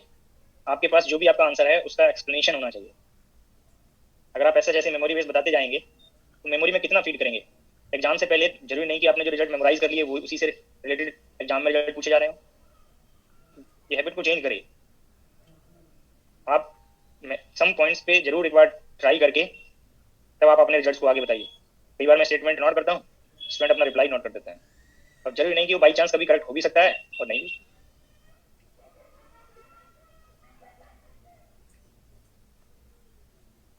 अनसर्टेनिटी इन मोमेंटम फाइंड करने के लिए आपको मोमेंटम की 2 डिफरेंट पावर का एक्सपेक्टेशन फाइंड करना है। पहले 1 पावर का एक्सपेक्टेशन फाइंड करना है। अब चाहे इसमें एग्जैक्ट मेथड अप्लाई करिए। अब ये पार्ट अभी मैंने कोई स्टूडेंट ने क्वेश्चन पूछा था तो मैंने हिंट किया कि ये वेव फंक्शन रियल है। जब ये वेव फंक्शन रियल है तो शॉर्ट ट्रिक एप्लीकेबल हो गया और बाउंड स्टेट को भी रिप्रेजेंट करता है। चेक कर लीजिए बाउंड स्टेट को कैसे रिप्रेजेंट कर रहा है। Wave function sine value all space में फाइनाइट है और फाइनाइट होने के साथ साथ x को जैसे ही आप प्लस माइनस इन्फिनिटी करेंगे ये टेंड्स टू 0 जाएगा। तो सभी को bound state wave function check करना चाहिए, वेव फंक्शन चेक करना आना चाहिए। तो आपको किसी को डाउट तो नहीं कि ये बाउंड स्टेट कैसे है। पहले वेव फंक्शन की एक्सेप्टेबिलिटी कंडीशन जहां मैंने नोट कराई है, फिर फर्स्ट और फिफ्थ कंडीशन को मॉडिफाई करना बताया था। तो आप चेक कर लीजिए ये साइन फॉर्म x की माइनस इन्फिनिटी से प्लस इन्फिनिटी के बीच ये वेव फंक्शन की फाइनाइट वैल्यू होगी जो बाउंड और अनबाउंड दोनों वेव फंक्शन के लिए रिक्वायर्ड है। बट जैसे ही आप x की plus minus infinity value place करेंगे साई वैल्यू यहाँ पे इस लिमिट में आएगा, इस कंडीशन में आएगा, आउटसाइड 0 to l लाई करेगा और इस लिमिट में वेव फंक्शन 0 है। तो साई फाइनाइट भी है और टेंड्स टू 0 है। It means Sai bound state को रिप्रेजेंट करता है और जब बाउंड स्टेट को रिप्रेजेंट करेगा तो आप इजीली यहाँ पे स्टेटमेंट आपको नोट कराया अभी, ये चेक करिए ये कंडीशन फुलफिल है और जब फुलफिल है तो एक्सपेक्टेशन वैल्यू 0 आ गया। अब चाहे एग्जैक्ट मेथड से जो आपको यहाँ पे ये कैलकुलेट करना बताया है यहाँ पे इस एक्सप्रेशन में प्लेस करके मोमेंटम की एक्सपेक्टेशन वैल्यू फाइंड कर लें तब भी वो 0 आएगा। अगर कंडीशन फुलफिल हो रही है तो चाहे एग्जैक्ट मेथड से फाइंड करें चाहे शॉर्ट मेथड से फाइंड करें, अगर कोई एक्स्ट्रा मिस्टेक नहीं कर रहे हैं तो करेक्ट होंगे रिजल्ट्स। तो एक्सपेक्टेशन वैल्यू ऑफ p 0 है as wave function represent bound state और चाहे तो आप ये इंटीग्रल से चेक भी कर सकते हैं। अब p स्क्वायर एक्सपेक्टेशन मैंने आपको कोई ऐसा रिलेशन नहीं बताया कि अगर 1 पावर का एक्सपेक्टेशन आपने फाइंड कर लिया तो मोमेंटम के ऑल वैल्यूज के लिए वो रिजल्ट करेक्ट हो गया। मैंने 1 पावर के लिए आपको हिंट किया है। तो p स्क्वायर के लिए यहाँ पे कोई अभी तक जो मैंने पॉइंट्स बताए हैं वहाँ पे शॉर्ट ट्रिक नहीं है, आगे आपको शॉर्ट ट्रिक बन सकती है जब आप ये जिसका ये वेव फंक्शन है उस आर्टिकल को पढ़ लेंगे। बट अभी मैंने वो पॉइंट नहीं बताया, मैंने आर्टिकल नहीं पढ़ाया, मैंने आपको एक्सपेक्टेशंस कैलकुलेट करने का मेथड बताया है। तो दैट पार्ट से p स्क्वायर ऑपरेटर को आप यहाँ पे प्लेस करेंगे, integration over all space psi star momentum operator minus I H cross del और जब इसका स्क्वायर किया तो minus h cross square d2 by dx square, ये p स्क्वायर ऑपरेटर फॉर्म बन गया क्वेश्चन स्पेस में, divided by integration minus infinity to plus infinity psi star psi dx। अब क्वेश्चन में जो लिमिट है उसके अकॉर्डिंग रिजल्ट यहाँ पे प्लेस करेंगे। तो minus infinity to 0 wave function 0 है और जब इंटीग्रेंड 0 होता है तो मैंने बताया कि डेफिनेट इंटीग्रल में रिजल्ट 0 बनता है। 0 to l के लिए इंटीग्रेंड नॉन 0 बनेगा तो रिजल्ट सिर्फ 0 to l के लिए कंट्रीब्यूट करेगा, आउटसाइड दिस लिमिट वो 0 हो जाएगा। Minus h cross square constant है। अब इसका डबल डेरिवेटिव करेंगे root 2 by l sine n pi x by l dx divided by 0 to l square root 2 by l square sine square n pi x by l dx। Minus h cross square constant था। इस sign का one time differential करेंगे तो cos बनेगा और exponent से n pi by l multiply में आएगा, फिर से डिफरेंशियल करेंगे cos का तो माइनस साइन बनेगा। तो यहाँ पे कंडीशन बनेगा minus n square pi square by l square, और साइन का डबल डेरिवेटिव किया तो फिर से साइन बन गया, तो 0 to L root 2 by l square sine square n pi x by l d x, ये न्यूमरेटर में इंटीग्रल बनेगा और ये डिनोमिनेटर में भी प्रेजेंट है, square root 2 by l square sine square n pi x by l d x, और numerator denominator में इंटीग्रेशन लिमिट मैच करती है, इंटीग्रेंड मैच करता है। अब आपकी चॉइस है, चाहे तो इंटीग्रल वैल्यू कैलकुलेट करके कैंसिल करें, चाहे विदाउट कैलकुलेशन इसको कैंसिल आउट कर सकते हैं, तो ये टर्म कैंसिल आउट होकर 1 बन जाएंगे, और ये प्रोडक्ट किया तो minus minus plus n square pi square h cross square by l square. मैंने आपको ऐसा कोई ट्रिक नहीं बताया कि अगर given wave function eigen function नहीं है मोमेंटम ऑपरेटर का, तो पी एक्सपेक्टेशन और पी स्क्वायर एक्सपेक्टेशन आप p square expectation p expectation square से मैच करेगा, ऐसा मैंने नहीं बताया कहीं, आप खुद से अप्लाई कर रहे होंगे, ठीक है। बोथ पावर के लिए आपको एक्सपेक्टेशन पता चल गया। अनसर्टेनिटी फाइंड करना है, delta p that is square root of p square expectation minus p expectation square, और यहाँ पे बोथ एक्सपेक्टेशंस आपने फाइंड किए हैं, square root n square pi square h cross square by l square minus 0 n pi h cross by l बना है। अब आप सम स्टूडेंट्स ने एक कोई मैं बताता हूँ अभी,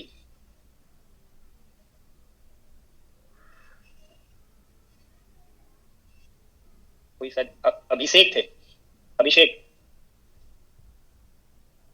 प्रेजेंट है, मैंने स्टेटमेंट कंप्लीट किया, इनका रिप्लाई आ गया था 0, और इतना फास्ट कैलकुलेशन नहीं हो सकता। और मेरा रिजल्ट देखिए, अपना रिजल्ट देखिए, मैंने अनसर्टेनिटी मोमेंटम के लिए कब 0 बताया है, कब किस ऑपरेटर के लिए 0 बताया है, वो सारे पॉइंट्स मैंने पढ़ाए, ठीक है। आपने किसी पॉइंट को क्लियर नहीं किया, आपने सिर्फ अपने नॉलेज से 0 बता दिया, और मेरा रिजल्ट नॉन 0 है, n pi h cross by L.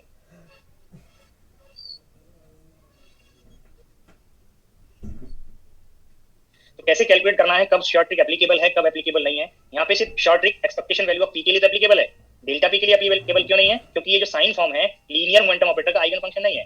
जब इसको वन टाइम डिफरेंशियल करेंगे तो साइन फॉर्म कॉस में कन्वर्ट हो जाएगा, साइन और कॉस का बिहेवियर सेम नहीं होता। तो given wave function linear momentum का आइगन फंक्शन नहीं है, जब नहीं है तो अनसर्टेनिटी नॉन 0 बताया है, और तब आप उसको 0 नॉन 0 कैसे आएगा वो आप कैलकुलेट कर सकते हैं, आपको यहाँ पे नहीं करते। तो लाइक दिस आप एक्सपेक्टेशंस कैलकुलेट करेंगे, नेक्स्ट प्रॉब्लम नोट करेंगे।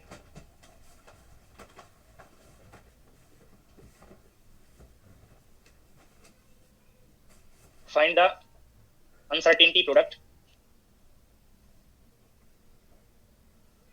Find the uncertainty product delta x delta P for a particle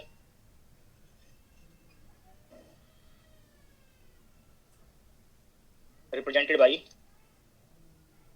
one dimensional wave function, or represented by wave function in one dimension, like this statement आप note कर सकते थे, capital A exponential minus x square by 2 sigma square plus आई के naught X, where sigma and K naught are real and positive constant,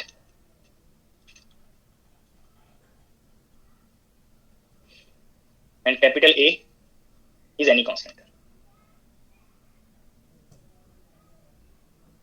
ये मैंने problem का statement note कर दिया।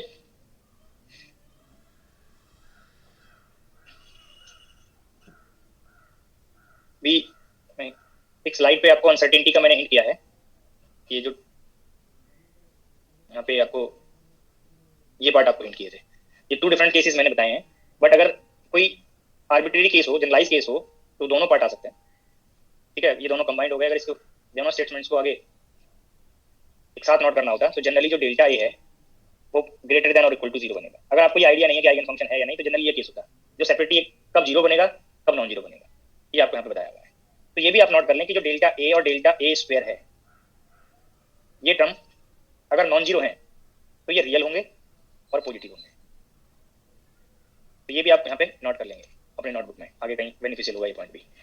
ये कब 0 है यहाँ पे आपको हिंट कर दिया, कब नॉन 0 है, और नॉन 0 भी होगा तो ये नेगेटिव नहीं आएगा, कभी इमेजिनरी नहीं आएगा, पॉजिटिव बनेगा, रियल बनेगा। तो ये पॉइंट आप आगे कहीं अप्लाई करेंगे तो करेक्टली आप अप्लाई कर पाएंगे। तो ये इसलिए आपको यहाँ पे एक साथ नोट हो गए हो। दिखा दीजिए, पॉजिटिव और रियल जस्ट मैंने हिंट किया है, जब नॉन 0 होगा, 0 तो आपको पता चलेगा कि रियल वैल्यू है। तो क्वेश्चन वाली स्लाइड हाँ भी दिखा रहे हैं, पहले इनको बोल रहे थे, नोट कर लिया, यस सर। कंटिन्यू करें। ये मैंने प्रॉब्लम नोट कराया हुआ है। आपको यहाँ पे पोजीशन अनसर्टेनिटी, मोमेंटम अनसर्टेनिटी दोनों सेपरेटली फाइंड करना है और फिर उनका प्रोडक्ट करना है। तो दीज अनसर्टेनिटी फाइंड करने के लिए आपको 4 एक्सपेक्टेशंस फाइंड करना है।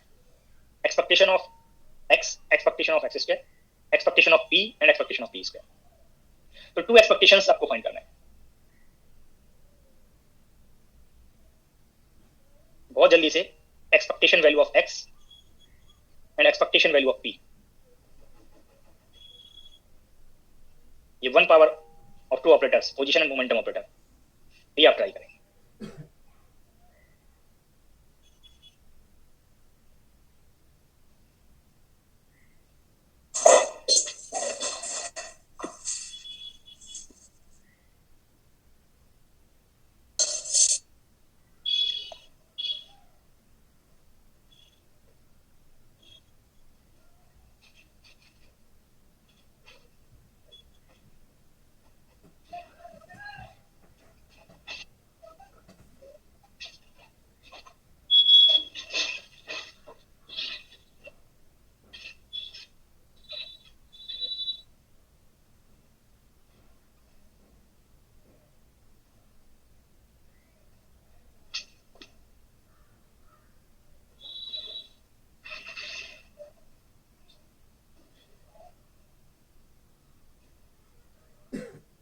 एक्सपेक्टेशन वैल्यू ऑफ पोजीशन के लिए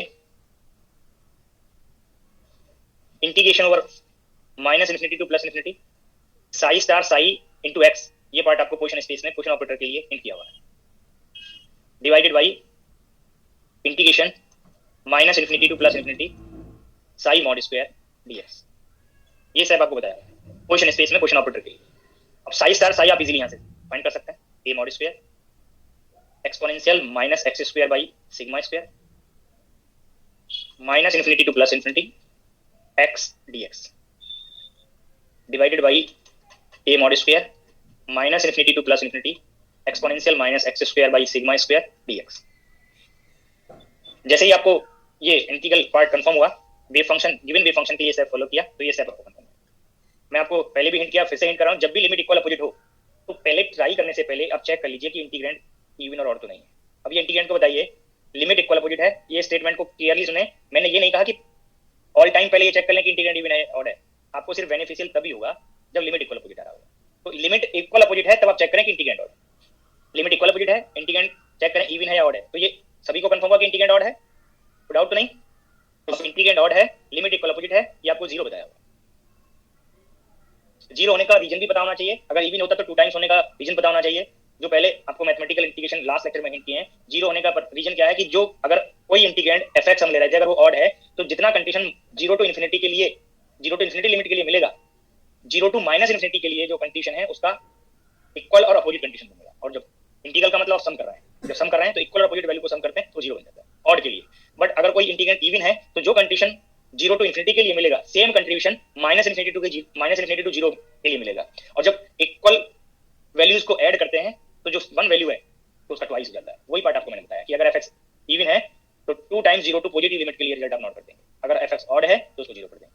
तो मैथमेटिकल स्टेप्स भी बताने चाहिए और रीजन भी बताना चाहिए। तो फर्स्ट यहाँ पे जो एक्सपेक्टेशन है, एक्सपेक्टेशन ऑफ x वो 0 हो गया। एक्सपेक्टेशन ऑफ p फाइंड करने के लिए आप ये जो गिवन वेव फंक्शन है, जो आपको यहाँ पे एक्सपोनेंट का फॉर्म दिया हुआ है, एक्सपोनेंशियल में एक्सपोनेंट दिया है, इसको लाइक दिस भी नोट कर सकते हैं, x square by 2i sigma square multiplied by exponential i k not x। इसी को इस स्टेप में डाउट नहीं होना चाहिए। अब अगर हम मोमेंटम पार्ट पे जाएं तो मोमेंटम वेक्टर क्वांटिटी होती है, और वेक्टर क्वांटिटी होने से वो अगर मोर देन 1 मोमेंटम है तो हम उनका एडिशन कर सकते हैं। तो यहाँ पे 2 डिफरेंट फंक्शन है, इसके लिए कुछ और मोमेंटम बनेगा, इसके लिए कुछ और मोमेंटम बनेगा। तो एक्सपेक्टेशन वैल्यू को यहाँ पे इस सेपरेट पार्ट के मोमेंट एक्सपेक्टेशन और इस पार्ट के सेपरेट पार्ट के एक्सपेक्टेशन मोमेंटम पार्ट के लिए दोनों का सम कर सकते हैं।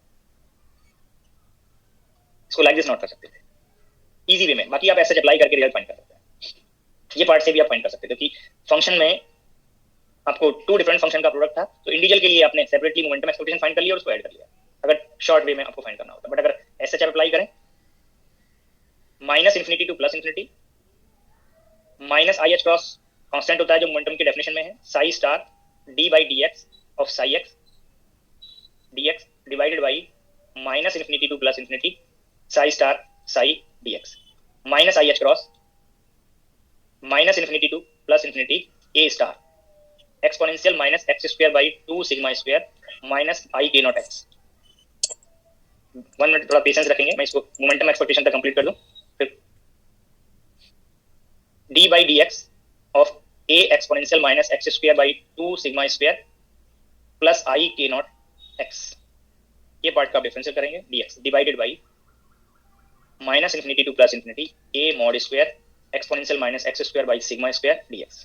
जब एक्सपोनेंशियल टर्म का आप डिफरेंशियल करेंगे minus infinity to plus infinity limit, ये a स्टार और ये a कांस्टेंट टर्म एक साथ मैंने नोट कर दिए, a मॉड स्क्वायर बन गया। जब डिफरेंशियल करेंगे इस पार्ट का तो एक्सपोनेंशियल एसएच और इस एक्सपोनेंशियल से जब मल्टीप्लाई करेंगे तो कंडीशन बन गया exponential minus x square by sigma square.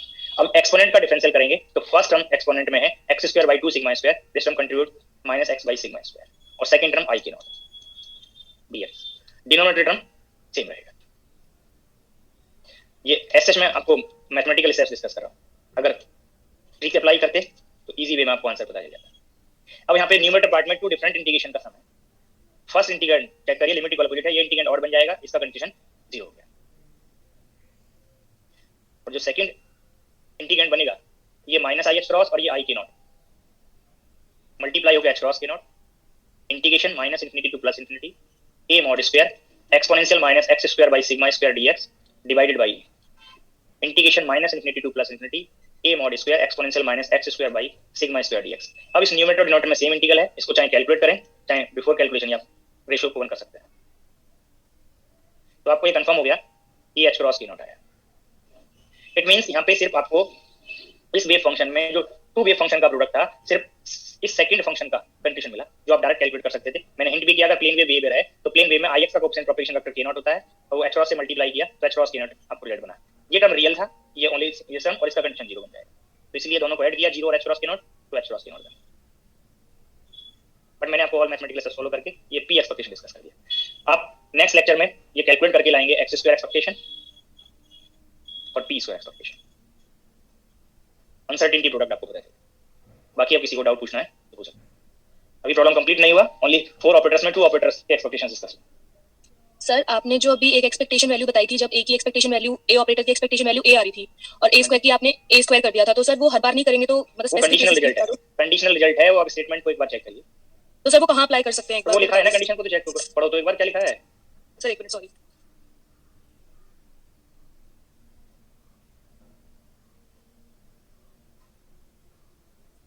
यहाँ पे लिखा है, क्लियर है? तो ये कंडीशन कब है?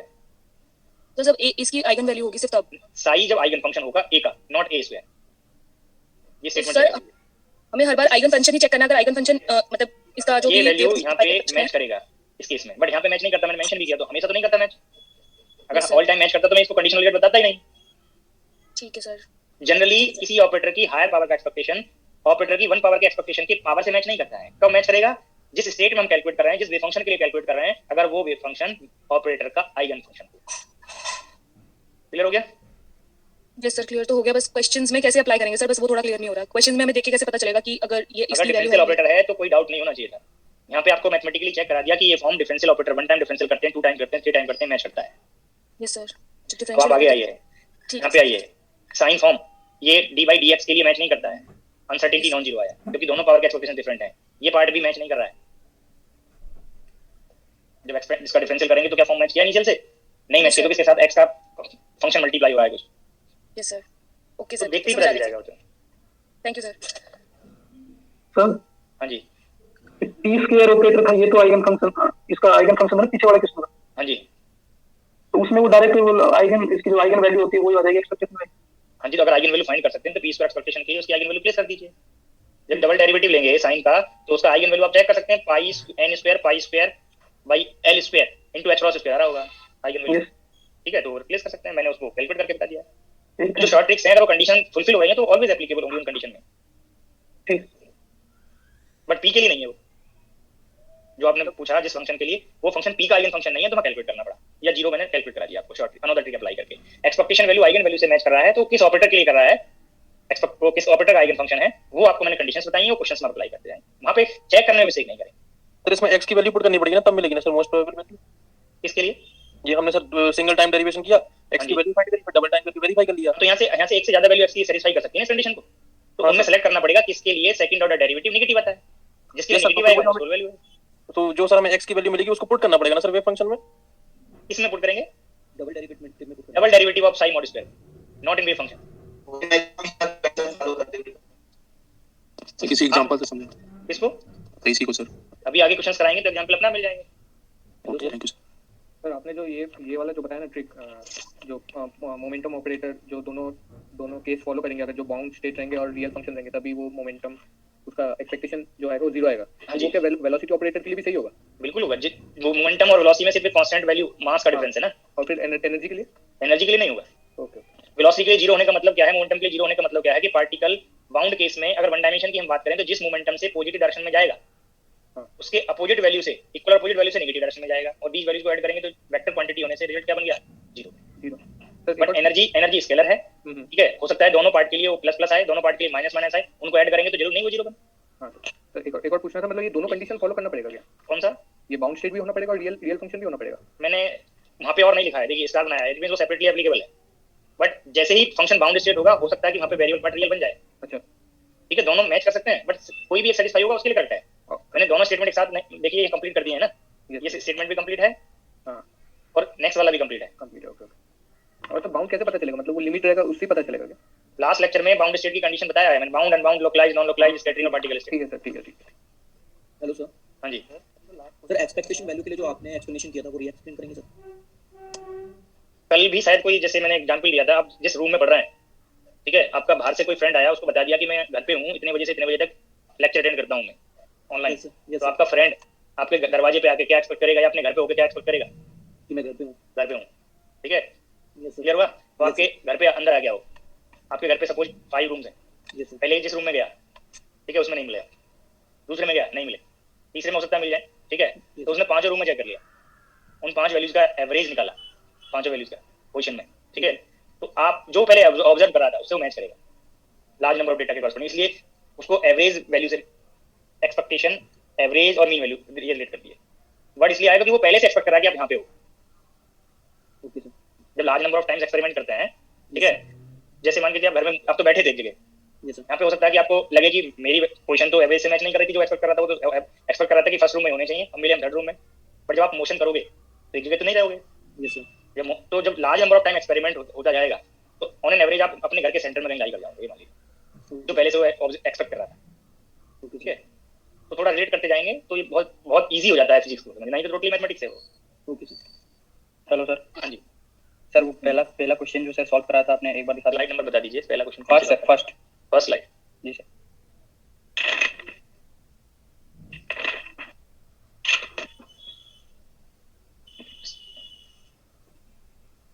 इसमें पूछना था कुछ सर यहाँ पे, जी सर, हाँ सर यहाँ पे जो हम लोगों ने लिखा है साई एक्स इक्वल टू ये मॉड फंक्शन जो है ना सर, तो जी। सर कहाँ पे हम लोग मॉड की प्रॉपर्टी यूज करेंगे और कहाँ पे यूज नहीं करना है हम लोगों को? तो जैसे इससे बताइए, पूछ रहे हैं आप, ये पूछना चाह रहे हैं कि एक्सेप्टेबल है कि नहीं? नहीं सर, मैं ये पूछ रहा हूँ कि मॉड की प्रॉपर्टी जो हम लोग यूज करते हैं, मैंने मॉड की प्रॉपर्टी क्या यूज की बताइए? सर कि जब 0 से लेस होती है मॉड तो x माइनस एक्स होती है, और जब 0 से ज्यादा। सर आप किसी और प्रॉब्लम को रेफरेंस लेके पूछ रहे हैं या इसी प्रॉब्लम में वो मैंने स्टेप यूज किया उसको पूछ रहे हैं? नहीं सर, मैं मतलब इन जनरल पूछ रहा हूँ सर। फिर से बताइए क्या पूछ रहे हैं? सर मैं पूछ रहा हूँ कि मॉड की जो प्रॉपर्टी है सर, मॉडुलस फंक्शन की, हाँ जी हाँ जी, जब x की वैल्यू 0 से होती है, लेस है, हाँ जी हाँ बताइए। सर, तो हम मॉड को जो ओपन करते हैं तो x की वैल्यू माइनस एक्स लिखते हैं सर। मैंने तो भाई यही पढ़ा है, आप किसी के नोटबुक को रेफरेंस लेके वहां पे मैंने क्या बताया है वो यूज करें तो बात लगे। नहीं सर, मैं सर ये मतलब मॉड x की प्रॉपर्टी बता रहा था सर कि जब मॉड को ओपन करते हैं सर और x की वैल्यू 0 से लेस होती है, वही मैं बता रहा हूँ कि तो कई बार होता है कि हमारे बहुत सारे डाउट्स इनकम्प्लीट नॉलेज से होते हैं। यहाँ पे ना मैंने ये प्रॉपर्टी यूज की, ना अभी तक ये प्रॉपर्टी का मैंने हिंट किया। आप किसी बुक के सॉल्यूशन में ऐसा पढ़े होंगे या कहीं नोटबुक में किसी के ऐसा पढ़े होंगे, बुक से ही पढ़ा था सर। हाँ मैं वही बोल रहा हूँ, हाँ कहीं भी पढ़े हूँ, मैं ये नहीं कह रहा कि नोटबुक में पढ़े हैं, कोई बात नहीं। अब ये प्रॉपर्टी इस फंक्शन में अगर आप अप्लाई करोगे तो मॉड जी सर में कोई चेंज नहीं हुआ, एक्स को माइनस एक्स भी आप कर लो, जब लेस देन 0 तो माइनस एक्स ही तो करोगे। अगर एक्स को पॉजिटिव ले रहे थे तो क्या इस फंक्शन पे कोई फर्क पड़ेगा? इवन है ये फंक्शन? जी हाँ सर, इवन फंक्शन तो है। इवन है तो हाँ सर, तो आप एक्स को इस मॉड को माइनस कर लेते तो कैसे पता चल रहा है कि आप ये इवन है? मैंने तो ये प्रॉपर्टी अप्लाई की तभी तो सेम रहेगा। आपके अकॉर्डिंग माइनस कर देते तो क्या सेम होता? नहीं सर, वो मतलब हम लोगों ने पढ़ा था सर प्लस 2 में कि जब मॉड को ओपन करते हैं सर। भाई वो फंक्शन के लिए नहीं होता, इंटीग्रल में होता है। क्यों होता है वो मैं बताऊंगा। Okay sir. आप जो अप्लाई कर रहे होगे इस पार्ट के लिए, जी सर। यहाँ पे कहीं आएगा तब मॉड को आप माइनस करेंगे। वो प्रॉपर्टी नहीं है, वो ट्रिक है कि आप ऐसा कर लें या जो एग्जैक्ट मेथड है उससे कर लें। ठीक है, एग्जैक्ट मेथड में एक दो स्टेप और एक्स्ट्रा फॉलो करने पड़ेंगे, बट अगर ट्रिक अप्लाई कर लोगे तो रिजल्ट सेम आएगा। हाँ सर, मतलब ट्रिक तो ये तो इवन फंक्शन है, हम पता है कि 0 to infinity लिखेंगे तो फिर तो प्लस ही प्रॉपर्टी की आना बात है, कर रहे क्योंकि थे, उसमें तो मॉड है। प्रॉपर्टी को ट्रिक थोड़ी हुई सर वो आगे बताएंगे। ठीक है सर हाँ जी। सर एक्चुअली यही डाउट मेरा भी था कि अगर मॉड एक्स या कोई भी फंक्शन हो जो मॉड में हो तो उसको कैसे हम पता करेंगे कि डायरेक्ट हमें उसकी जगह वही फंक्शन पुट करना है या फिर उसकी प्रॉपर्टी लगानी है। जब ये आगे कहीं अप्लाई हो तब बता दूं या आज ही बताना है, बताइए। सर जैसे आपको ठीक लगे। और कोई स्टूडेंट को डाउट पूछना है? ये सर, जो टॉपिक हेलो, है सर, ये वाला स्लाइड दिखा दीजिएगा। सर मैं कंप्लीट कर लूं, पेशेंस रखिए। अगर जो आज मैंने पढ़ाया उसी से रिलेटेड डाउट वाले 2 और 3 स्टूडेंट्स हैं तो फिर मैं ये जो अभी पूछ रहे थे जो कैंडिडेट, उनको मैं किसी नेक्स्ट लेक्चर में बताऊंगा। Hello sir. ठीक है, पूछना है किसी को इससे रिलेटेड जो टॉपिक मैंने पढ़ाया है? ये सर ये क्वेश्चन है, लास्ट स्लाइड दिखा दो सर। तो फिर तो जो बाकी थे तन में और जो भी पूछ रहे थे वो किसी नेक्स्ट लेक्चर में जहां अप्लाई होगा मैं वहां पे बता दूं। ठीक है ओके सर, ठीक है सर। आप कौन सी स्लाइड की बात कर रहे थे महेश? लास्ट स्लाइड दिखा दीजिए। ठीक है सर, लास्ट।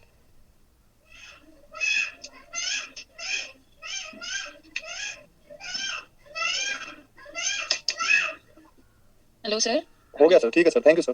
सर एक बार आपने जो लीनियर मोमेंटम के लिए प्लेन वेव वाला सर, पार्ट हो बताया गया। था सर, एक बार वो रिपीट कर दीजिए वापस। प्लेन वेव के लिए लीनियर मोमेंटम के लिए आपने बताया था ना, कैसे डायरेक्ट फाइंड कर लेंगे? अरे कैसे हम लोग। सर मेरा भी यही डाउट। ये प्लेन वेव है। Yes sir.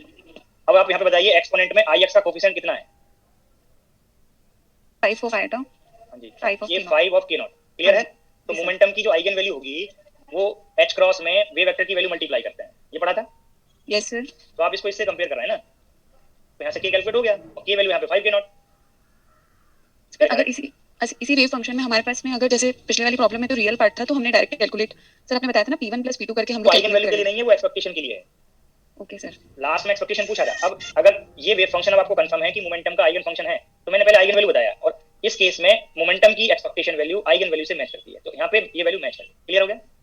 अब Yes, लास्ट sir. वाले केस में जो वेव फंक्शन है -x²/2 σ² प्लस i k0x ये फॉर्म दिया हुआ था। ठीक है, तो ये मोमेंटम का आइगन फंक्शन नहीं है।